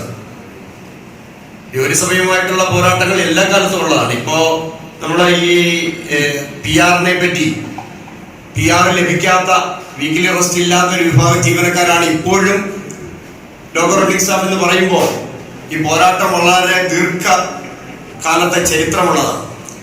അന്ന് നിരവധി നോട്ടീസുകൾ, പത്രപ്രസ്താവനകൾ, ഇതെല്ലാം രവി തന്നെ സൂചിപ്പിച്ചതുപോലെ പറഞ്ഞാൽ അപ്പോഴേ എഴുതി തയ്യാറാക്കി വടിവത്ത കയ്യക്ഷരത്തിൽ ജീവരാജന്റെ കയ്യിൽ നിന്നും തയ്യാറായി കിട്ടുമായിരുന്നു. അന്ന് ജീവനക്കാരെ പറഞ്ഞത് പ്രബോധിപ്പിക്കുവാൻ അദ്ദേഹത്തിന് പ്രത്യേകമായ കഴിവുകൾ ഉണ്ടായിരുന്നു. അതുപോലെ വേറൊരു സമരമായിരുന്നു ഈ കപ്ലിംഗ് സംബന്ധമായ സമരം. സാധാരണ ഒരു ലോക്കോ പൈലറ്റ് ഏറ്റവും കൂടുതൽ അന്ന് ആവേശം കൊണ്ടിരുന്ന, വികാരം ഉണ്ടാക്കിയിരുന്ന ഒരു വിഷയം ഈ കപ്ലിംഗുമായി ബന്ധപ്പെട്ടാണ്. ആ സമരങ്ങളിലെല്ലാം അദ്ദേഹം മുന്നണി പോരാളി മാത്രമല്ല, ഒരു പ്രധാന നേതാവുമായിരുന്നു. ഈ തരത്തിലെല്ലാം സംഘടനയെ സംബന്ധിച്ച്, അതിന്റെ അണികളെ സംബന്ധിച്ച് ചെയ്ത അദ്ദേഹത്തിന്റെ ധീരോദാത്തമായ പ്രവർത്തികൾക്ക്, ആ നേതൃത്വത്തിന് എല്ലാം സംഘടനയ്ക്ക് വേണ്ടി ഞാൻ നന്ദി പറയുക. ഇപ്പോ നമ്മൾ തന്നെ അടുത്ത ഒരു പോരാട്ടം എന്ന് പറയുമ്പോൾ നമ്മളുടെ റഫറണ്ടം പോലെ ഒരു പോരാട്ടമാണ്. ഈ റഫറണ്ടം എന്ന പോരാട്ടത്തിലേക്ക് പോവുകയാണ്. റഫറണ്ടം എന്ന പോരാട്ടത്തിലേക്ക് പോകുമ്പോൾ അതിന്റെ തയ്യാറെടുപ്പിന് വേണ്ടി ചില മീറ്റിങ്ങുകൾക്ക് ഇന്ന് രാവിലെ ഇവിടെ ഉണ്ടായിരുന്നു. ആ പോരാട്ടത്തിലേക്ക് പോകുമ്പോൾ നമുക്ക് നിരവധി ആൾക്കാരുടെ സഹായങ്ങൾ ആവശ്യമായിട്ടുണ്ട്. അത് റിട്ടയർഡ് ആയവരെയും കൊണ്ട്, സർവീസിലുള്ള ആൾക്കാർക്ക് മാത്രമാണ് വോട്ട് ചെയ്യാനുള്ള അവകാശം. പക്ഷെ അതിന്റെ പുറത്തുനിന്നുള്ള പ്രവർത്തനങ്ങൾക്ക്, അതിന്റെ പ്രചരണ പ്രവർത്തനങ്ങൾക്ക് ഇന്നിപ്പോ രാവിലെ സംസാരിക്കുമ്പോൾ ഏറ്റവും കൂടുതൽ ബുദ്ധിമുട്ടായിട്ട് നമ്മൾ പറഞ്ഞൊരു കാര്യം, നമ്മളുടെ എതിരാളികൾ പലപ്പോഴും ഈ സോഷ്യൽ മീഡിയയിലൊക്കെ പടച്ചുവിടുന്ന പല ഇതിലും നമ്മളെ സംബന്ധിച്ച് അത്രയും പെട്ടെന്ന് സോഷ്യൽ മീഡിയയിൽ ഇടപെടാനും മറുപടി കൊടുക്കാനും പറ്റുന്നില്ല എന്നുള്ളത്. തീർച്ചയായും ജീവരാജനെ പോലുള്ള സഹാക്കൾക്ക് അത് പറ്റും. അദ്ദേഹത്തിന് തന്നെ സ്വന്തമായി ഒരു ബ്ലോഗൊക്കെ ഉള്ള ഒരാളാണ്, എല്ലാവർക്കും അറിയാവുന്ന ഞാൻ കരുതുന്നു. വിചാര തീരം എന്ന പേരിൽ സ്ഥിരമായി എഴുത്തും ഒരു ബ്ലോഗൊക്കെ ഉള്ള ആളാണ്. അപ്പൊ അദ്ദേഹത്തിനെ സംബന്ധിച്ച് ഇതുപോലുള്ള കാര്യങ്ങൾക്ക്, ഇതേപോലുള്ള പ്രചരണങ്ങൾക്ക് തീർച്ചയായിട്ടും മുൻപിൽ നിൽക്കാനും നമ്മുടെ ഈ കാറ്റഗറിക്കൽ സംഘടനയും DREയും എല്ലാം ചേർന്നുകൊണ്ട് നടത്താൻ ഈ നേരിടാൻ പോകുന്ന ഈ ഇലക്ഷനെ, ഈ റഫറണ്ടത്തിന് നേതൃത്വപരമായ പിന്തുണ നൽകാനും അദ്ദേഹത്തിനെ കൊണ്ട് സാധിക്കും. അദ്ദേഹത്തിന്റെ എഴുത്തുകളിലൂടെ, അദ്ദേഹത്തിന്റെ സോഷ്യൽ മീഡിയയിലുള്ള ഇടപെടലിലൂടെ എല്ലാം സാധിക്കും. അതിന് അദ്ദേഹം തയ്യാറാകും എന്ന് തന്നെയാണ് ഞാൻ വിശ്വസിക്കുന്നത്. അങ്ങനെ ഞാൻ പ്രത്യാശിക്കുകയും താല്പര്യപ്പെടുകയും അപേക്ഷിക്കുകയൊക്കെ ചെയ്യുകയാണ്. മറ്റൊന്ന്, ഇപ്പോ ഇവിടെ ഇങ്ങനെ പറഞ്ഞു തുടങ്ങിയത് കൊണ്ട് മാത്രം അതിലേക്ക് ഒന്ന് രണ്ട് വാക്കുകൾ പറയണമെന്ന് ആഗ്രഹിക്കുന്നു. ഇപ്പോ നമുക്ക് സംശയമുണ്ടോ, NBS ആണോ UPS ആണോ വേണ്ടതൊക്കെ സംശയമുണ്ടോ എന്ന് തോന്നുമ്പോ, UPS മെച്ചമുണ്ടായില്ല, അല്ലെങ്കിൽ UPS യാതൊരു മെച്ചവുമില്ല എന്നൊന്നും പറയുന്നത് ചിലപ്പോൾ നമ്മൾ കണ്ണടച്ച് ഇരുട്ടാക്കുന്നത് പോലെ തുല്യം, അതിന് സമാനമായിരിക്കും എന്നാണ് ഞാൻ കരുതുന്നത്. പക്ഷെ അത് OPS-ഉമായിട്ടല്ല, NBS-ഉമായി, NBS-നെതിരെ നമ്മൾ കാലാകാലങ്ങളായി നടത്തിയ സമരങ്ങൾ, എത്രയോ വർഷമായി നമ്മൾ സമരത്തിലായിരുന്നു. ഈ സമരത്തിന് യാതൊരു നേട്ടവും ഉണ്ടായില്ല എന്നല്ല, തീർച്ചയായും നമ്മുടെ സമരം മാത്രമാണ് ഈ വിജയത്തിലേക്ക് എത്തിച്ചതെന്ന് നമ്മൾ പറയുകയും കൂടി വേണം. അന്ന് ഇതിന്റെ ആദ്യ 12 വർഷം ഇപ്പം ഈ ലഡു കൊടുത്ത ചെല്ലുണ്ടല്ലോ, UPS വന്നു എന്ന് പറഞ്ഞ ഉടനെ ലഡു വിതരണം നടന്ന് അജിസാബിനെ പോലുള്ളവരുടെ മേഖലയിൽ നടന്നിട്ടുണ്ടായില്ല കേട്ടോ. റെയിൽവേയിൽ ഇതെല്ലാം നടക്കും, എന്ത് നടന്നാലും ലഡു കൊടുക്കും. അവര് പേ കമ്മീഷൻ വന്നാൽ ഉടനെ ലഡു കൊടുക്കും. പേ കമ്മീഷന് ശമ്പളം കുറച്ചാൽ പോലും എന്നാലും ലഡു കൊടുക്കും. എന്ന് വെച്ചാൽ നേരത്തെ DA-യും ബേസിക് പേയും രണ്ടായിരുന്നത്, രണ്ടൂടെ കൂട്ടിയിട്ട് നേരത്തെ മേടിച്ചതിനേക്കാൾ കുറവാണെങ്കിൽ ലഡു കൊടുക്കും. ഈ ലഡു കഴിക്കുന്ന പല ജീവനക്കാരും ഓർക്കും, ആ കൊള്ളാലോ. ഇപ്പൊ ലഡു വിതരണം നടന്നു. ഇന്ത്യൻ റെയിൽവേയിലെ AAR-ന്റെ വകയും NFIR-ന്റെ വകയും ലഡു വിതരണം നടന്നു. ഈ UPS മേടിച്ച് ബുദ്ധിമുട്ടി നമുക്ക് വേണ്ടി മേടിച്ചു കൊണ്ടുവന്നു. മാത്രമല്ല പ്രധാനമന്ത്രി സംസാരിച്ചു, അതിനൊക്കെ തയ്യാറായി എന്ന് പറഞ്ഞ് ഈ റെയിൽവേയിൽ മുഴുവൻ കണ്ണയ്യായുടെ വക ലഡു വിതരണം നടന്നു. അതിന് നമ്മളെതിരാണ്. ലഡുവിനല്ല നമ്മൾ നിൽക്കുന്നത്. ഇത് മേടിച്ചെടുത്തത് ആ കാര്യത്തില് 12 വർഷം ആ NBS-ന്റെ ട്രസ്റ്റി അംഗമായിരുന്ന AAR-ന്റെ NFIR-ന്റെ യാതൊരു പങ്കുമില്ല. ഇതിന് ഗ്രാറ്റുവിറ്റി അന്നില്ല എന്ന് പറഞ്ഞ ഗ്രാറ്റുവിറ്റി പിന്നെ ഉണ്ടാക്കിയതും, ഇതിന് മരിച്ചു പോകുന്ന സഖാക്കൾക്ക് ഫാമിലി പെൻഷൻ മേടിച്ചെടുത്തതും, ഇതുപോലെ ജീവനക്കാരനെ സംബന്ധിച്ച് കുറച്ചെങ്കിലും ഇടക്കാലത്ത് പിൻവലിക്കുവാൻ സാധിച്ചതും എല്ലാം ഈ സമര പോരാട്ടങ്ങൾ കൊണ്ടാണ്. ഞാനതിലെ മുഴുവൻ കാര്യങ്ങളിലേക്ക് കിടക്കുന്നില്ല. അപ്പോ ആ സമര പോരാട്ടങ്ങളാണ് ഇലക്ഷന് മുമ്പ് കമ്മിറ്റി വെച്ചു അല്ലേ? ഇലക്ഷന് മുമ്പ് കമ്മിറ്റി വെച്ച് ഈ കമ്മിറ്റിയിൽ ഇങ്ങനെയൊക്കെയാ ചെയ്യുന്നതെങ്കിൽ ഇലക്ഷന് മുമ്പും പറയായിരുന്നു. പക്ഷെ ഇലക്ഷന് മുമ്പ് തോന്നലുണ്ടായിരുന്നു ഞങ്ങൾ വീണ്ടും ഭൂരിപക്ഷത്തിൽ വരുമെന്ന്. ഇവ വീണ്ടും ഭൂരിപക്ഷത്തിൽ വരാതിരുന്നത് കൊണ്ട് സഖാവ് അജി സംസാരിച്ചപ്പോൾ പറഞ്ഞതുപോലെ ഈ വടക്കേ ഇന്ത്യയിലെ തൊഴിലാളി അല്ലെങ്കിൽ വടക്കേ ഇന്ത്യക്കാരൻ അവന്റെ ജീവന പ്രശ്നവുമായി ബന്ധപ്പെട്ട് വോട്ട് ചെയ്തത് കൊണ്ട് ആണ് ഇപ്പോ മാറി ചിന്തിക്കേണ്ടി വന്നത്. അങ്ങനെ മാറി ചിന്തിക്കാനിടയായത് നിരവധി പോരാട്ടങ്ങൾ, നമ്മുടെ പോലുള്ള സംഘടനകൾ, DRU, ALRC പോലുള്ള സംഘടനകൾ നടത്തിയ പോരാട്ടങ്ങളുടെയും കൂടി ഫലമാണ്. പക്ഷെ ഇത് മെച്ചമാണോ എന്ന് ചോദിച്ചാൽ NPS-നെ സംബന്ധിച്ചല്ല, OPS-നെ സംബന്ധിച്ച് പറയുമ്പോൾ 100% ഇത് പരാജയമാണ്, ഇത് തമ്മാടിത്തരമാണ് എന്നാണ് പറയേണ്ടത്. കഴിഞ്ഞ ദിവസം ഞാൻ കൊല്ലത്തൊരു മീറ്റിംഗ് അറ്റൻഡ് ചെയ്തു. അപ്പൊ അവിടെ ഒരു സഖാവ് 2004 സർവീസിൽ കയറിയതാണ്. എത്ര രൂപയുണ്ട് അദ്ദേഹത്തിന്റെ കയ്യിൽ ഇപ്പോ എന്ന് ചോദിച്ചപ്പോൾ പറഞ്ഞു 33 ലക്ഷം രൂപയുണ്ട് എന്ന് പറഞ്ഞു. അതായത് റെയിൽവേ ഗവൺമെന്റിന്റെയും റെയിൽവേയുടെയും കൂടി എന്നോട് ഇൻട്രസ്റ്റ് അടക്കം അദ്ദേഹത്തിന് 33 ലക്ഷം രൂപയുണ്ടെന്ന് പറഞ്ഞു. സഖാവ് പാർത്ഥസാരഥി, ഞങ്ങളുടെ സോണൽ ജോയിന്റ് സെക്രട്ടറി, അദ്ദേഹം എനിക്കൊരു കണക്ക് അയച്ചിരുന്നു. 63 ലക്ഷം രൂപ നിക്ഷേപമായി ഉള്ള ഒരു ജീവനക്കാരനെ അദ്ദേഹത്തിന് അറിയാം, അദ്ദേഹത്തിന്റെ പർട്ടിക്കുലേഴ്സ് കണ്ട് അയച്ചു. പക്ഷെ ഞാനപ്പോ ചില സംശയങ്ങൾ പറഞ്ഞപ്പോ അദ്ദേഹം പറഞ്ഞു പ്രസിദ്ധീകരിക്കണ്ട, ഞാൻ അതിന്റെ ഡീറ്റെയിൽസ് എല്ലാം എനിക്ക് കിട്ടിക്കഴിഞ്ഞ് പ്രസിദ്ധീകരിക്കാവുന്നതാണ്. പക്ഷെ കൊല്ലത്ത് നമ്മുടെ സഖാവ് തന്നെയാണ്. നമ്മുടെ സഖാവ് അവിടെ ഇരുന്ന് നോക്കി പറഞ്ഞു എനിക്ക് 33 ലക്ഷം രൂപയുണ്ട്. അദ്ദേഹം 2004 ജോലിയിൽ കയറി 2005 2005 അവസാനമാണ് കയറിയത്. 33 ലക്ഷം രൂപയുണ്ട്. അദ്ദേഹത്തിന് ഇപ്പൊ 18 കൊല്ലം ആയിട്ടുള്ളല്ലേ. അദ്ദേഹത്തിന് ഇനി ഉറപ്പായിട്ട് മറ്റൊരു 18 വർഷം കൂടി സർവീസ് ഉണ്ടോ? ചുമ്മാ ഞങ്ങൾ അവിടെ ഇരുന്ന് ഒരു കണക്ക് കൂട്ടുമ്പോ അദ്ദേഹത്തിന് ഒരു 1.2 to 1.4 crores of rupees കാണും അദ്ദേഹത്തിന്റെ അക്കൗണ്ടിൽ ബാലൻസ് ആയിട്ട്. അന്നത്തെ അദ്ദേഹത്തിന്റെ ശമ്പളം ഇപ്പോഴത്തതിൽ നിന്ന് ഉയർന്ന് ഒരു 1 ലക്ഷമോ 2 ലക്ഷമോ ആയി എന്നിരിക്കട്ടെ, അദ്ദേഹത്തിന് അത് കൊടുക്കാൻ പോകുന്നത് ഇപ്പോഴത്തെ കണക്കിന് അദ്ദേഹത്തിന് കൊടുക്കുന്നത് ഏതാണ്ട് 85 ലക്ഷം രൂപയായിരിക്കും. NPS-ലാണെങ്കിൽ 85 ലക്ഷം രൂപയായിരിക്കും. പക്ഷെ അതിന് പകരം അദ്ദേഹത്തിന് കൊടുക്കാൻ പോകുന്നത് 10 ലക്ഷം രൂപയായിരിക്കും. ഒരു പോക്കറ്റ് മണി. അന്നത്തെ ഈ പേ ഉയരുമെന്ന് കൂട്ടിയിട്ടൊരു കണക്കാ പറഞ്ഞിട്ട് ഇപ്പോഴത്തെ കണക്കിന് അദ്ദേഹത്തിന് അത് കിട്ടുകയില്ല. ഇപ്പോഴത്തെ കണക്കിന് അദ്ദേഹത്തിന് 65 രൂപ അടച്ച് 3 ലക്ഷത്തി ശേഷം രൂപയെ കിട്ടുള്ളൂ ഇപ്പോഴത്തെ കണക്കിനാണെങ്കിൽ. അപ്പം ഈ 85 ഉണ്ടാകില്ല. അപ്പൊ ഇങ്ങനൊരു വലിയ ലൂട്ടിങ് അവിടെ നടക്കുന്നുണ്ട്. എത്രയോ വർഷങ്ങൾ പൊരുതി വാങ്ങിയ ജെയിംസ് പറഞ്ഞതുപോലെ 33 വർഷമായിരുന്നത് 20 വർഷമായി ഈ ഫുൾ പെൻഷൻ കിട്ടാനുള്ള വർഷങ്ങൾ കുറഞ്ഞെങ്കിൽ അത് വീണ്ടും ഇപ്പൊ 25 എന്നാണ് പറയുന്നത്. അതിന് തന്നെ എത്ര കണ്ടീഷൻസ്. അപ്പോ അങ്ങനെ OPS-മായി തുലനം ചെയ്യുമ്പോൾ അതിന്റെ പരിസരത്ത് പോലും എത്തുന്ന നല്ല UPS എന്നുള്ളതിന് യാതൊരു സംശയവുമില്ല. പക്ഷെ 4 വരെ നടന്ന പോരാട്ടങ്ങൾ ഒരു പരിധി വരെ നമുക്ക് വിജയിപ്പിക്കാൻ സാധിച്ചിട്ടുണ്ടെങ്കിൽ തീർച്ചയായും ഇനിയും നടക്കുന്ന ശക്തമായ പോരാട്ടങ്ങൾ ഇപ്പൊ നമ്മൾ ഈ റഫറണ്ടത്തിന്റെ അടിസ്ഥാനത്തിൽ പറഞ്ഞാൽ ഈ ലഡു തന്നവരെ തുറന്നു കാണിക്കേണ്ട ഒരു അവസരമാണ്. ഈ ലഡു തന്നവരെ തുറന്നു കാണിക്കേണ്ട ഒരു അവസരമാണ്. പണ്ടൊക്കെ ഈ ലഡുവിന്റെ മധുരത്തില് അതെല്ലാം കിട്ടും. അവരെല്ലാം എഴുതിയിരിക്കുന്നത് ഈ ലഡു കിട്ടിയപ്പോ അത്രയും മധുരതരമായ സാധനമാണ് ഈ കൊണ്ടുവന്നിരിക്കുന്നതെന്നാണ്. ഇത് മധുരതരമായ സാധനമല്ല. നമ്മുടെ ഈ തരുമെന്ന് പറഞ്ഞ 60% പോലും ഞാനിപ്പോ മുമ്പേ പറഞ്ഞതുപോലെ കണക്കനുസരിച്ച് 85 ലക്ഷം രൂപയ്ക്ക് അടുത്ത് വരും. എല്ലാവർക്കും അല്ല, ചിലർക്ക് കൂടുതലുണ്ടാകാം, ചിലർക്ക് കുറവായിരിക്കാം.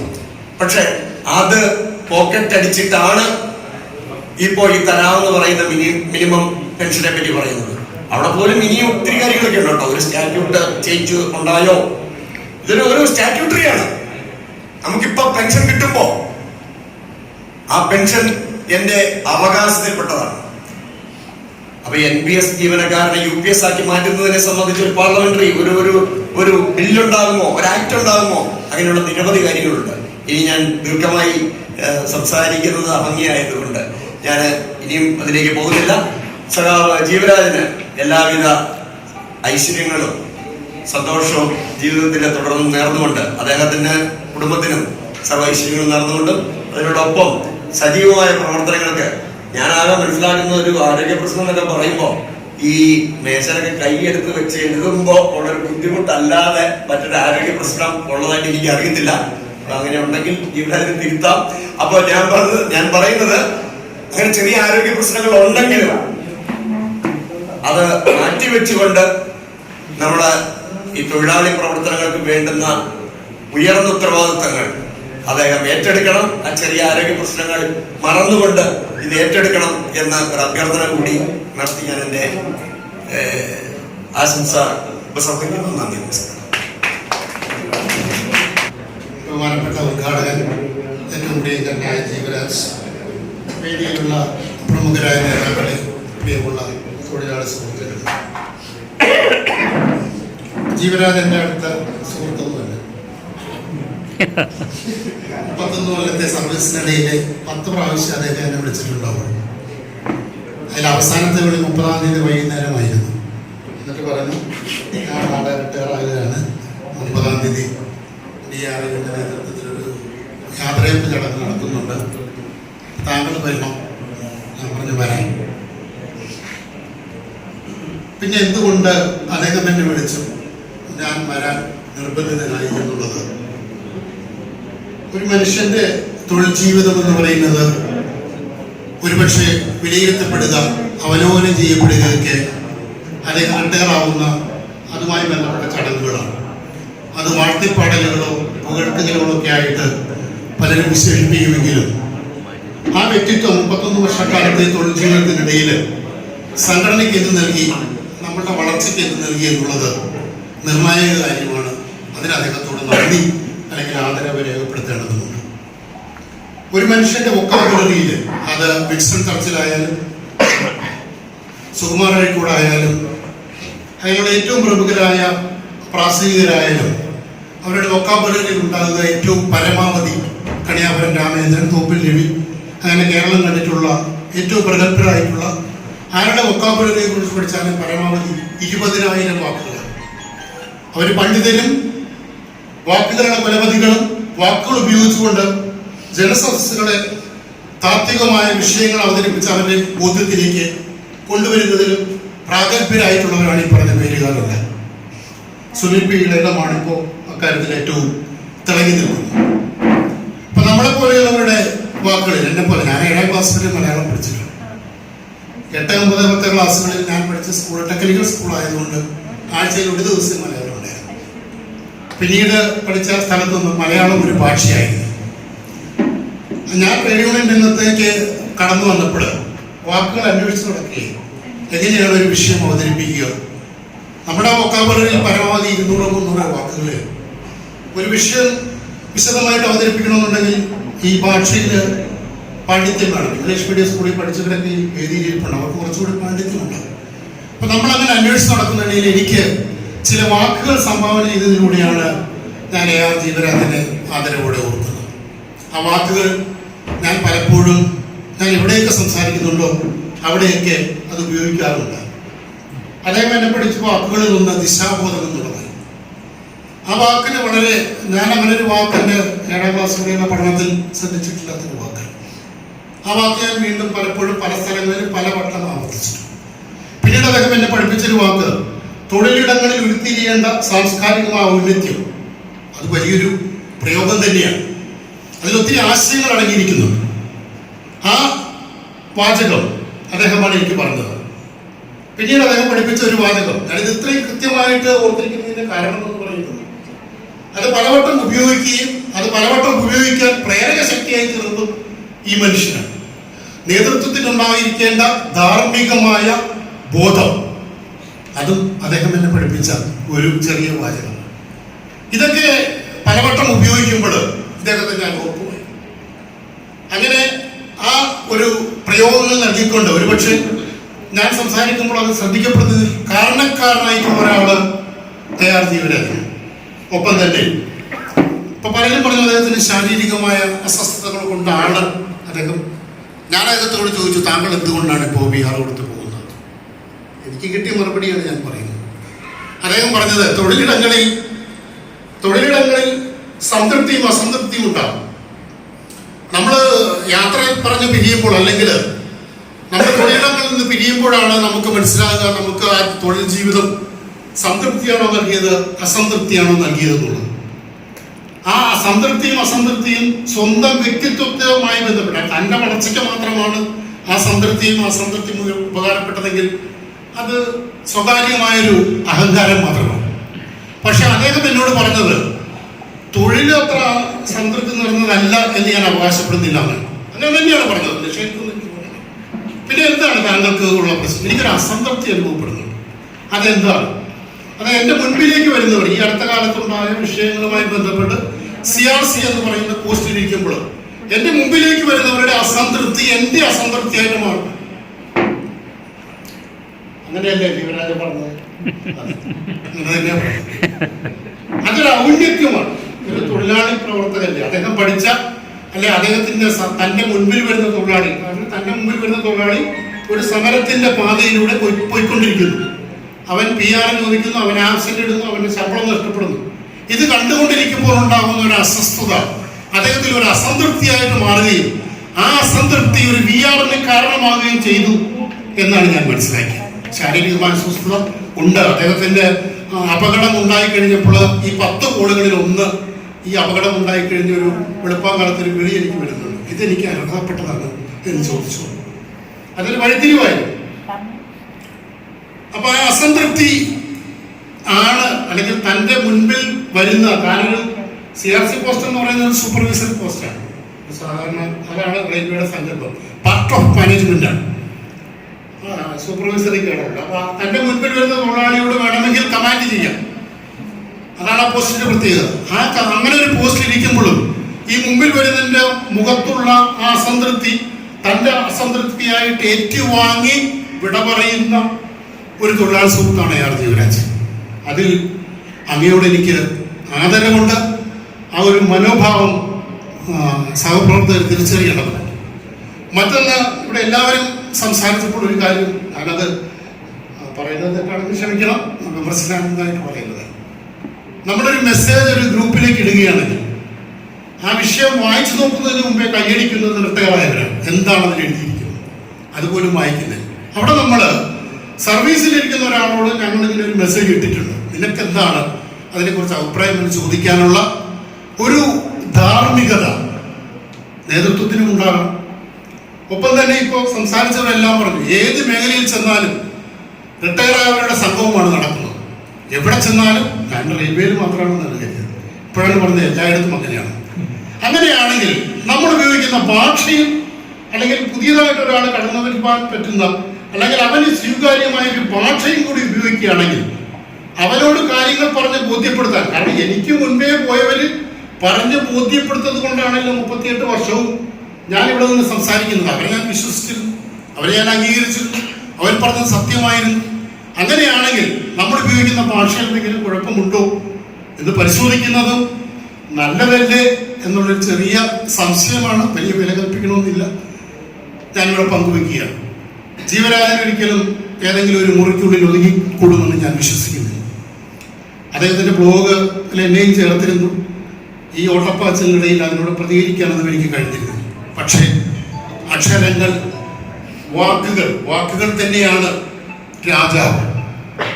വാക്കുകൾ നിലനിൽക്കുക തന്നെ ചെയ്യും. ആ വാക്കുകൾ ഉപയോഗിച്ച് താങ്കൾ എത്തിച്ചേരുന്ന മണ്ഡലങ്ങളിലെല്ലാം താങ്കൾ ശോഭിക്കുമെന്നതിന് ഉറപ്പുണ്ട്. വിശ്രമ ജീവിതമല്ല, കർമ്മനിരതമായ ഒരു ജീവിതം, പതിറ്റാണ്ടുകൾ നീണ്ടുന്ന ജീവിതം താങ്കൾക്ക് ഇനിയും ഉണ്ടാകുമെന്ന് ആശംസിച്ചുകൊണ്ട് ഞാൻ എൻ്റെ വാക്കുകൾ നിർത്തുന്നു. നന്ദി. നമ്മുടെ അധ്യക്ഷ വേദിയിലും സദസ്സിലുമുള്ള പ്രിയങ്കരായ സഹപ്രവർത്തകരെ, ജീവരാജ് സഖാവിനെ നമ്മുടെ സംഘടനാ പ്രവർത്തനത്തിൻ്റെ അവസാനത്തെ ഏതാനും വർഷങ്ങളിലാണ് ഞാൻ പരിചയപ്പെടുന്നത് തന്നെ. ഏറ്റവും അവസാനത്തെ ഒരു കാര്യം എന്ന് പറഞ്ഞു കഴിഞ്ഞാൽ നമ്മുടെ 74 സമരത്തിൻ്റെ ഓർമ്മകൾ യുവ തലമുറയിലേക്ക് എത്തിക്കുന്നതിന് വേണ്ടി നമ്മുടെ ലോക്കോ റണിജീവൻ സുരേഷ് സഖാവ് ഉൾപ്പെടുന്ന ഞങ്ങളുടെ ഒരു ടീം ഒരു ഡോക്യുമെൻ്ററി തയ്യാറാക്കണമെന്നൊരു ആശയം അവതരിപ്പിച്ചപ്പോൾ സുരേഷ് സഖാവ് തന്നെയാണ് പറഞ്ഞത് അതിന് പറ്റിയ ആപ്റ്റ് ആള് എന്നിപ്പോൾ നമ്മുടെ റെയിൽവേയിലുള്ളത് സഖാവ് ജീവരാജാണ് എന്ന് പറഞ്ഞാൽ ഡോക്യുമെൻ്ററിയുടെ അതിൻ്റെ സ്ക്രിപ്റ്റ് എഴുതി തയ്യാറാക്കി നമ്മളുടെ വീഡിയോ ഒക്കെ തയ്യാറാക്കി ചെയ്തതിൽ ഏറ്റവും പ്രധാനപ്പെട്ട പങ്ക് വഹിച്ചത് ജീവരാജ് സഖാവാണ്. ഇപ്പോൾ ഈ റിട്ടയർമെന്റ് പരിപാടിയിൽ ആദ്യാവസാനം എൻ്റെ ശ്രദ്ധയിൽപ്പെട്ട കാര്യം, ഒരു സഖാവ് സംസാരിച്ച കാര്യത്തിൽ നിന്നും തുടർച്ചയുണ്ടാകുന്നു, തൊട്ടടുത്ത ആൾക്ക് ഓർമ്മിക്കാനായി മറ്റൊരു മുഹൂർത്തം ഉണ്ടാകുന്നു. ഏറ്റവും അവസാനം സംസാരിച്ച രാജു സഖാവിന് സംസാരിക്കാൻ അദ്ദേഹം സമ്മാനിച്ച ഒരുപാട് വാക്കുകൾ ഉണ്ടാകുന്നു. ജീവരാജ് സഖാവ് എന്ന് പറഞ്ഞു കഴിഞ്ഞാൽ ഒരു ട്രേഡ് യൂണിയൻ നേതാവ് എന്നുള്ള രീതിയിൽ അങ്ങനെ ഒരുപാട് ഇങ്ങനെ നിറഞ്ഞു നിന്നു എന്നൊന്നും ഞാൻ വിചാരിക്കുന്നില്ല. എങ്കിൽ പോലും ഓരോരുത്തർക്കിടയിലും കൃത്യമായ ഓർമ്മകൾ കാത്തു സൂക്ഷിക്കാൻ പറ്റുന്ന വിധം പൊതുബോധം ഉയർത്തുന്ന, അല്ലെങ്കിൽ നേരത്തെ പറഞ്ഞൊരു വാക്കുണ്ടല്ലോ, ദിശാബോധം. ആ ദിശാബോധത്തോട് കൂടിയിട്ട് ഓരോ പ്രവൃത്തിയും ചെയ്യാൻ കഴിഞ്ഞു. ആ ആത്മസംതൃപ്തിയോട് കൂടിയിട്ട് റിട്ടയർ ആകാൻ കഴിയുന്നു എന്നുള്ളത് ഒരു ചെറിയ കാര്യമല്ല എന്ന് ഞാൻ കരുതും. അങ്ങനെ നമുക്കൊക്കെ സാധിക്കുമോ എന്നുള്ള കാര്യം സംശയമാണ്. അദ്ദേഹത്തിന്റെ വാക്കുകൾ ഓരോരുത്തരും അങ്ങനെ ഉണ്ടായിരുന്നു എന്നാണ് ഞാൻ മനസ്സിലാക്കുന്നത്. സഖാവിന്റെ ദിശാബോധം എന്ന് പറഞ്ഞു കഴിഞ്ഞാൽ ഇപ്പോ ഇവിടെ എന്താ പറയാ, ഈ ദിശാബോധത്തിനെ സംബന്ധിച്ച് ഒരു ബോധ്യം നമുക്ക് വേണം. എന്താണ് ദിശാബോധം? അതൊരു പ്രശ്നമാണ്. നിങ്ങൾക്ക് ദിശാബോധം ഉണ്ടാകണം എന്നൊക്കെ പറഞ്ഞു കഴിഞ്ഞു കഴിഞ്ഞാൽ നമ്മൾ കൈയടിച്ച് പാസ്സാക്കി വിടും. എന്താ സംഗതി അറിയണ്ടേ? അത് പറഞ്ഞാലേ അറിയുള്ളൂ. അപ്പൊ അത് ഈ കാര്യങ്ങളെ സംബന്ധിച്ച് സംസാരിക്കുമ്പോൾ നമ്മുടെ സുരേഷ് സഖാവാണ് എന്നെ അത് ഓർമ്മിപ്പിച്ചത്. ഈ മനുഷ്യരാശിയുടെ പുരോഗതി മുഴുവൻ, പുരോഗതി എന്ന് പറഞ്ഞു കഴിഞ്ഞാൽ ഈ 4.0 എന്ന് പറയുന്ന ഈ 4th ജനറേഷൻ വിപ്ലവത്തിന്റെ കാര്യമല്ല, ആദിമ മനുഷ്യന്റെ സർവൈവലിനെ സംബന്ധിക്കുന്ന കാര്യമാണ്. ആദിമ മനുഷ്യൻ അത്രമേൽ ശക്തനെയല്ല.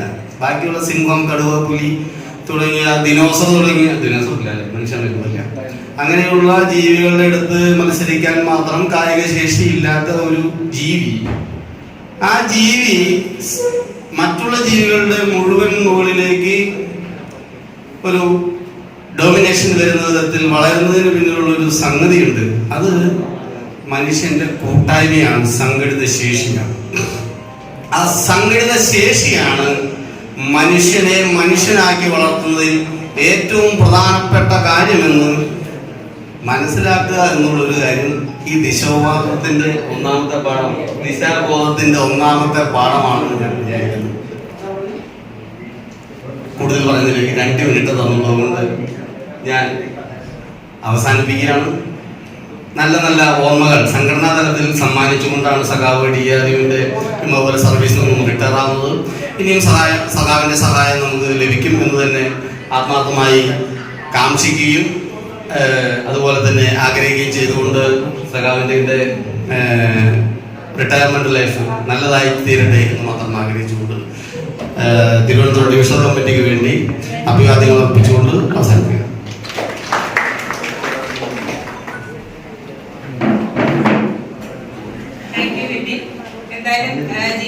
സഖാവ് മറുപടി പ്രസംഗത്തിൽ ദിശാബോധം എന്നുള്ളത് എന്താണെന്ന് വ്യക്തമാക്കി തരുന്നതായിരിക്കും.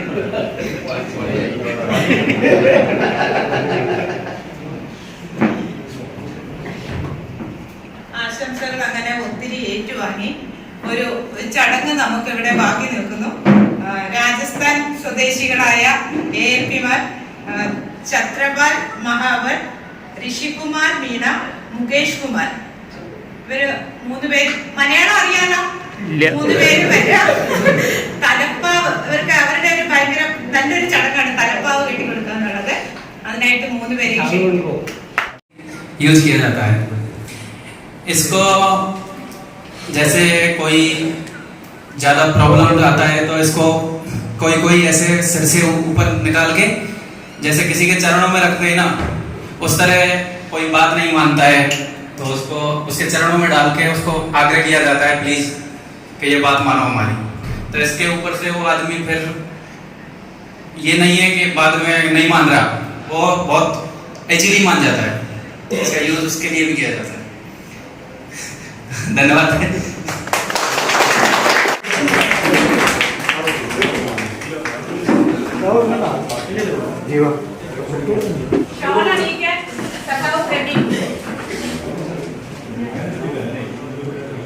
ഹെഡ്ക്വാർട്ടേഴ്സ് ബ്രാഞ്ചിന് വേണ്ടി സഖാവ് ഷിജു.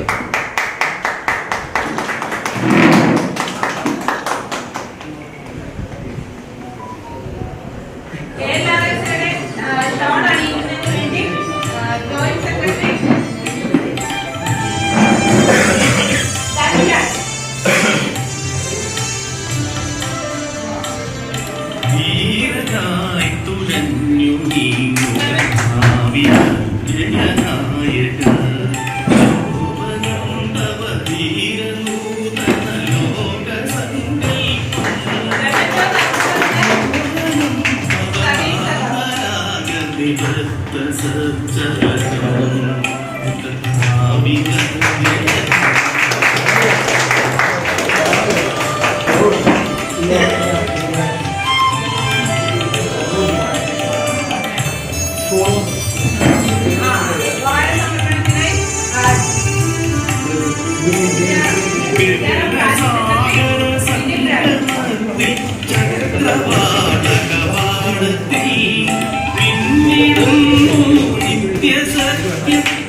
ജീവരാജന്റെ ഈ യാത്രയപ്പ് സമ്മേളനം സമാപിച്ചുകൊണ്ടിരിക്കുന്നു.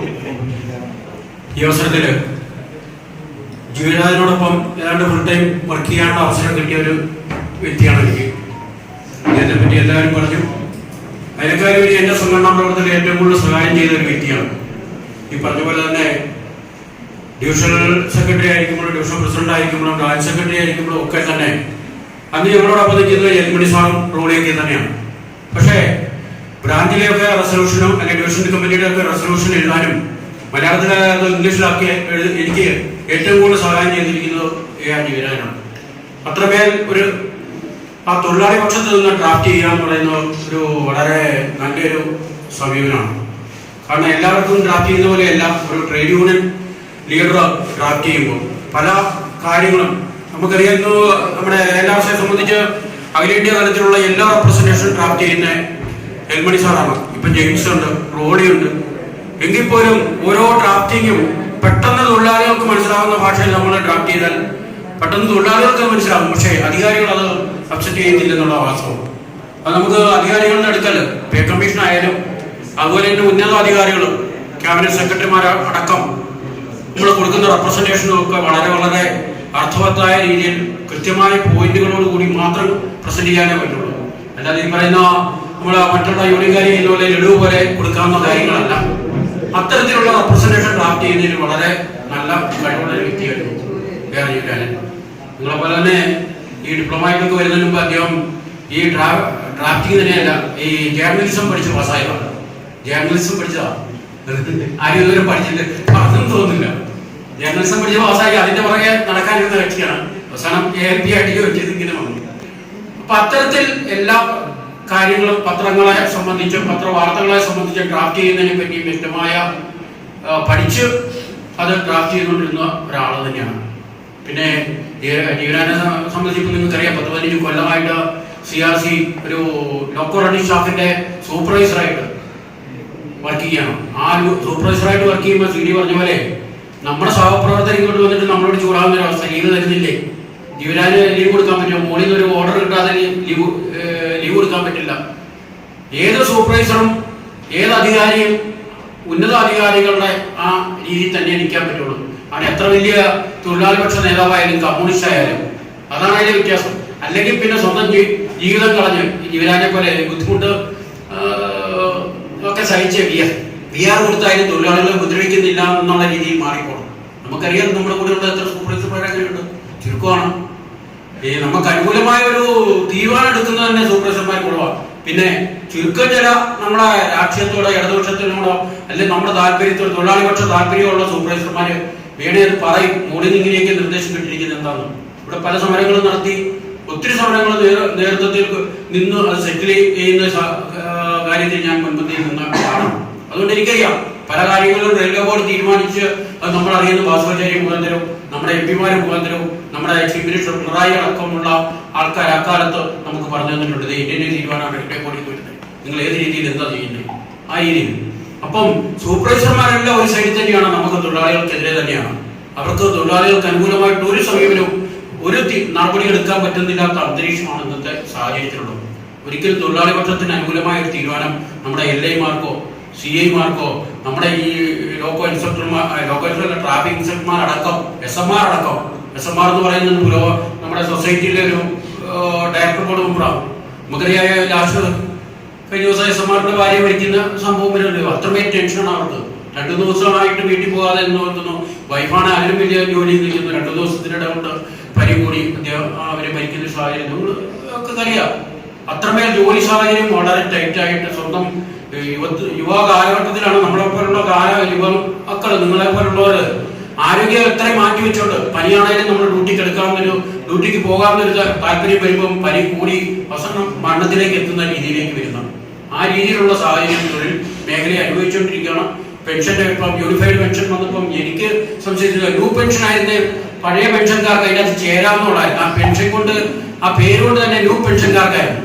ഇപ്പൊ അതല്ല, യൂണിഫൈഡ് പെൻഷനാണ് എന്ന് പറഞ്ഞാൽ ഒരേ തരത്തിലുള്ള മുമ്പ് പറഞ്ഞ പോലെ ഒരു പെൻഷൻ എന്നുള്ള രീതിയിലേക്ക് മാറ്റിയിരിക്കുന്നു. എന്ന് പറഞ്ഞാൽ പഴയ സ്റ്റാറ്റ്യൂട്ടറി പെൻഷൻകാരെ കൂടെ ചേർക്കാവുന്ന ആ അഡ്രസ്സ് തന്നെ ആ പേര് തന്നെ അവർ മാറ്റിയിരിക്കുന്നു.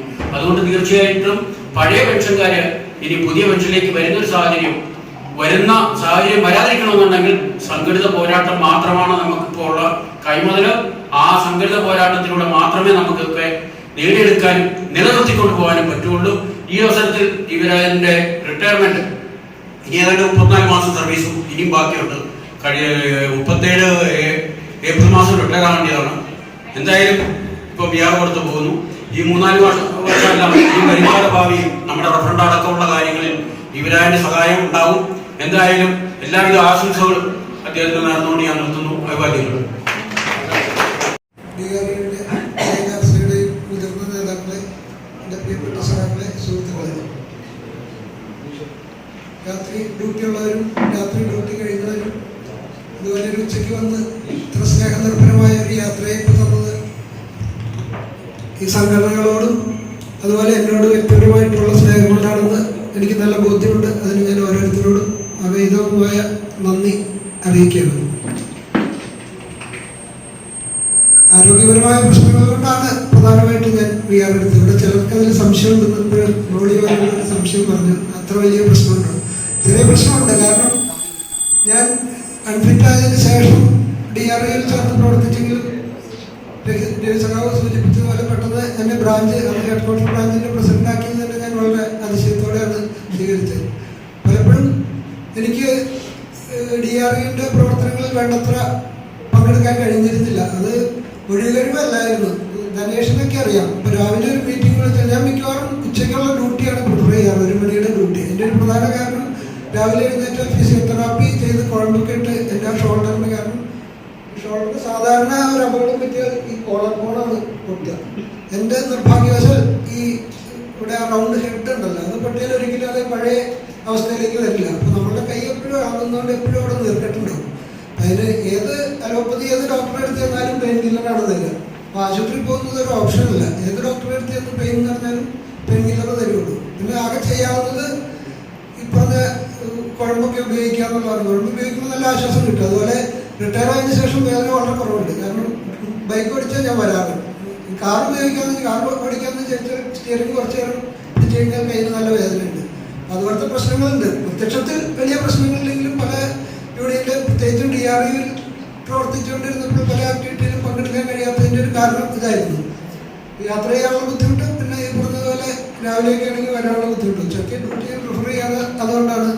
എൻ്റെ കൂടെയുള്ള CCRC ഉൾപ്പെടെ എല്ലാവർക്കും അറിയാം, ഞാൻ ഏറ്റവും ബുദ്ധിമുട്ടുള്ള ഡ്യൂട്ടി ഈവനിങ് ഡ്യൂട്ടിയാണ്. ബിജുവിനൊക്കെ അറിയാം. കാരണം മോർണിംഗ് ഡ്യൂട്ടി പെട്ടെന്ന് കഴിയും, നൈറ്റ് ഡ്യൂട്ടി എടുക്കാറില്ല. അത് എൻ്റെ അപ്പം പിടിവാശി കൊണ്ടാണ്. റെയിൽവേ ഓരോ പുതിയ അധികാരികൾ വരുമ്പോഴും നൈറ്റ് ഡ്യൂട്ടി എടുക്കാൻ നിർബന്ധിച്ചെങ്കിലും എടുക്കാറില്ല. കാരണം അതിനുള്ള സർട്ടിഫിക്കറ്റ് എൻ്റെ കയ്യിലുണ്ടായിരുന്നു. അത് ഒരു കാരണവശാലും ഞാൻ എടുക്കില്ല എന്ന് തീരുമാനിച്ചിരുന്നായിരുന്നു. CBT വന്നപ്പോഴും എന്നെ വളരെ നിർബന്ധമായിട്ട് കമ്പനി ചെയ്തിരുന്നു. പക്ഷെ അത് പറ്റില്ല എന്ന് തന്നെ ഞാൻ പറഞ്ഞു. പക്ഷേ ഈ മോർണിംഗ് ഡ്യൂട്ടി ആണെങ്കിലും വണ്ടി ഇല്ലാതെ വരാൻ പറ്റില്ല. ഏതൊരു 50 കിലോമീറ്ററിന് അപ്പുറത്തു നിന്നാണ് വരുന്നത്. ഈവനിങ് ഡ്യൂട്ടി ആണെങ്കിൽ ഈവനിങ് ഡ്യൂട്ടി കഴിഞ്ഞ് തിരിച്ച് പോകുമ്പോഴും വണ്ടി ഇല്ലാതെ ബുദ്ധിമുട്ടാണ്. അതുകൊണ്ടുള്ള ബുദ്ധിമുട്ടുകളുണ്ടായിരുന്നു. അതൊരു ആരോഗ്യപരമായ പ്രശ്നം. പിന്നെ ഒരു കാര്യം ഞാൻ പറയാൻ പറ്റുപോയി.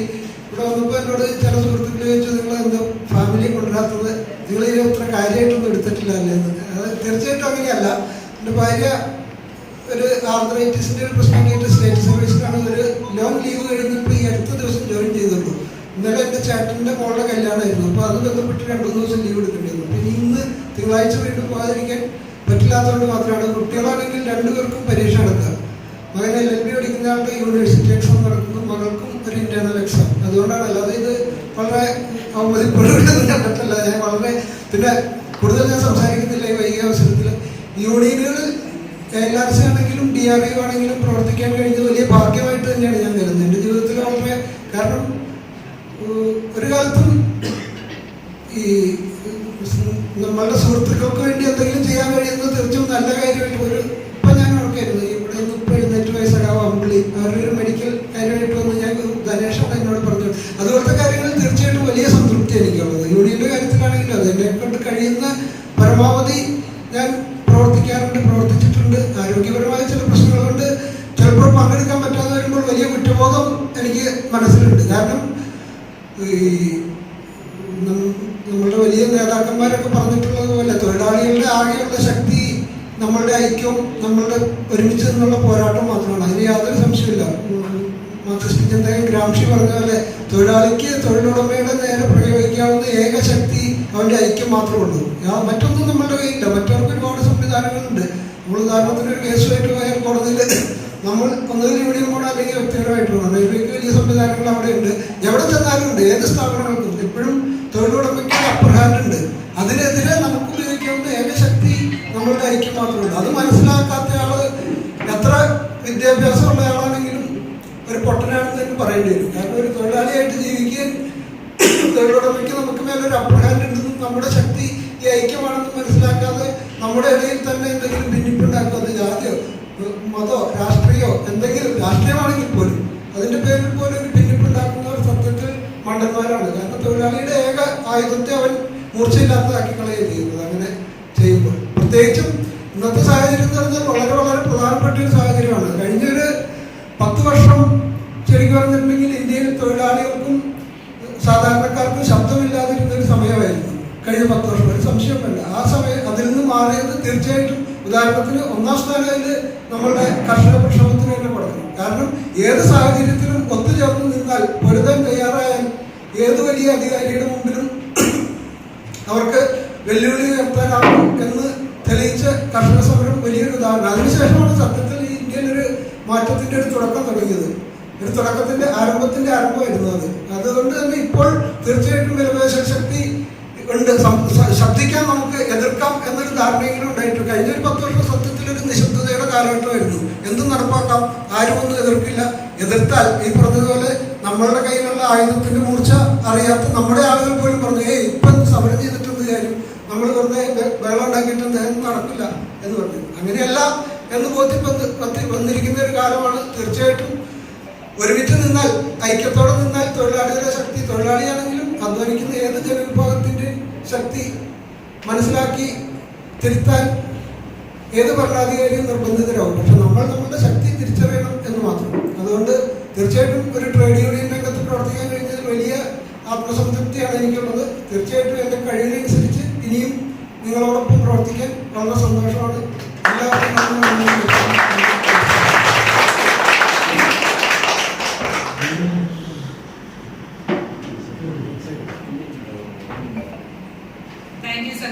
ആ വാക്കുകളിലൊക്കെ തന്നെ പറയാതെ തന്നെ ദിശാബോധം ഉണ്ടായിരുന്നു. എല്ലാവരും അത് മനസ്സിലാക്കിയെന്ന് വിചാരിക്കുന്നു.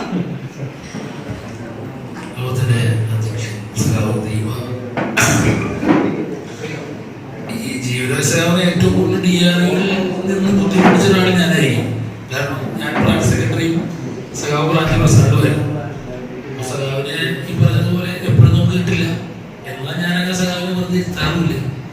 എന്തെങ്കിലും നോക്കിയിട്ട് ലെറ്റർ അല്ലെങ്കിൽ പോസ്റ്ററുകൾ അല്ലെങ്കിൽ നമ്മുടെ പത്രഗ്രൂപ്പ് ചാർഷിങ്ങിനെ മറുപടി ഞാൻ സഖാവിന് ഒരുപാട്. ഇപ്പോൾ എനിക്ക് ഇത്തരം കാര്യങ്ങളൊക്കെ നമ്മൾ പുറകോട്ടാണ്.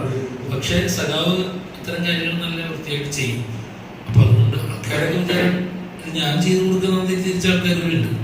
പടപടിയൊന്നും ചെയ്ത് കൊടുക്കാറുള്ളൂ. സഖാവ് അത് പെട്ടത് കൈകാര്യം ചെയ്ത്. പിന്നെ ആരോഗ്യ പ്രശ്നം നമുക്ക് എല്ലാവർക്കും അറിയാവുന്നത്. ഞാനങ്ങനെ അത്രയ്ക്ക് ആ സമയത്ത് സഖാവിനെ ബുദ്ധിമുട്ടിച്ചിരുന്നില്ല. പറഞ്ഞതുപോലെ ഡ്യൂട്ടി മാത്രമാണ് എടുത്തുകൊണ്ടിരുന്നത്.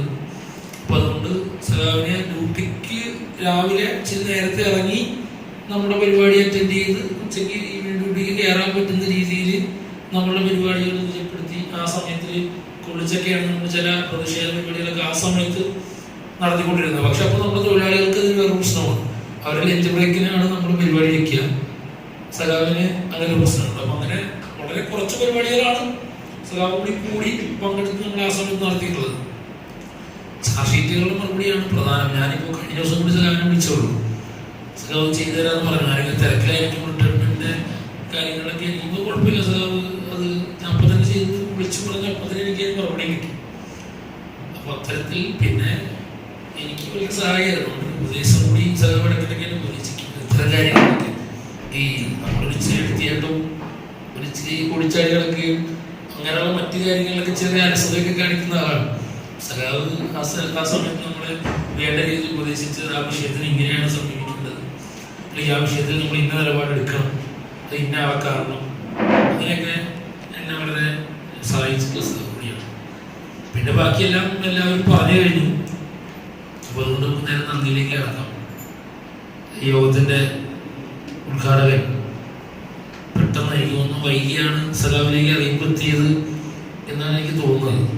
എന്നാൽ കൂടിയും പെട്ടെന്ന് തന്നെ അതിന് തയ്യാറായി വന്ന് ഇവിടെ ഉദ്ഘാടനം നിർവഹിച്ച CITയുടെ സംസ്ഥാന കമ്മിറ്റി അംഗവും BPCL വർക്കേഴ്സ് യൂണിയൻ സെക്രട്ടറിയുമായ സഖാവ് നമ്മുടെ ഈ റിട്ടയർമെന്റ് പേരിൽ നന്ദി അറിയിക്കുന്നു.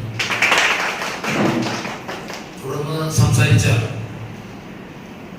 LRSയുടെ സെക്രട്ടറി, ജനറൽ സെക്രട്ടറി സഖാവ് KC ജെയിംസ്, റൂൾ സഖാവ്, DRUവിന്റെ ജോയിന്റ് ജനറൽ സെക്രട്ടറി സഖാവ് രവികുമാർ, പിന്നീട് സംസാരിച്ച എല്ലാവരും അവരുടെ പേരെടുത്ത് പറയുന്നില്ല. നമ്മുടെ അധ്യക്ഷൻ ആദ്യം പറയേണ്ടതായിരുന്നു, വിട്ടുപോയി, നേരെ ഉദ്ഘാടകനിലേക്ക് കടന്നു. പിന്നെ നമ്മുടെ CD സഖാവ് വളരെ നല്ലൊരു പ്രസംഗം. സഖാവിനെ വിളിക്കുമ്പോൾ നമുക്കറിയാം എന്തെങ്കിലും കയ്യിൽ കൊണ്ട് കരുതിയായിരിക്കും വരുന്നത് എന്നുള്ളത്. അതേപോലെ തന്നെ ഇത്തവണ നടന്നു.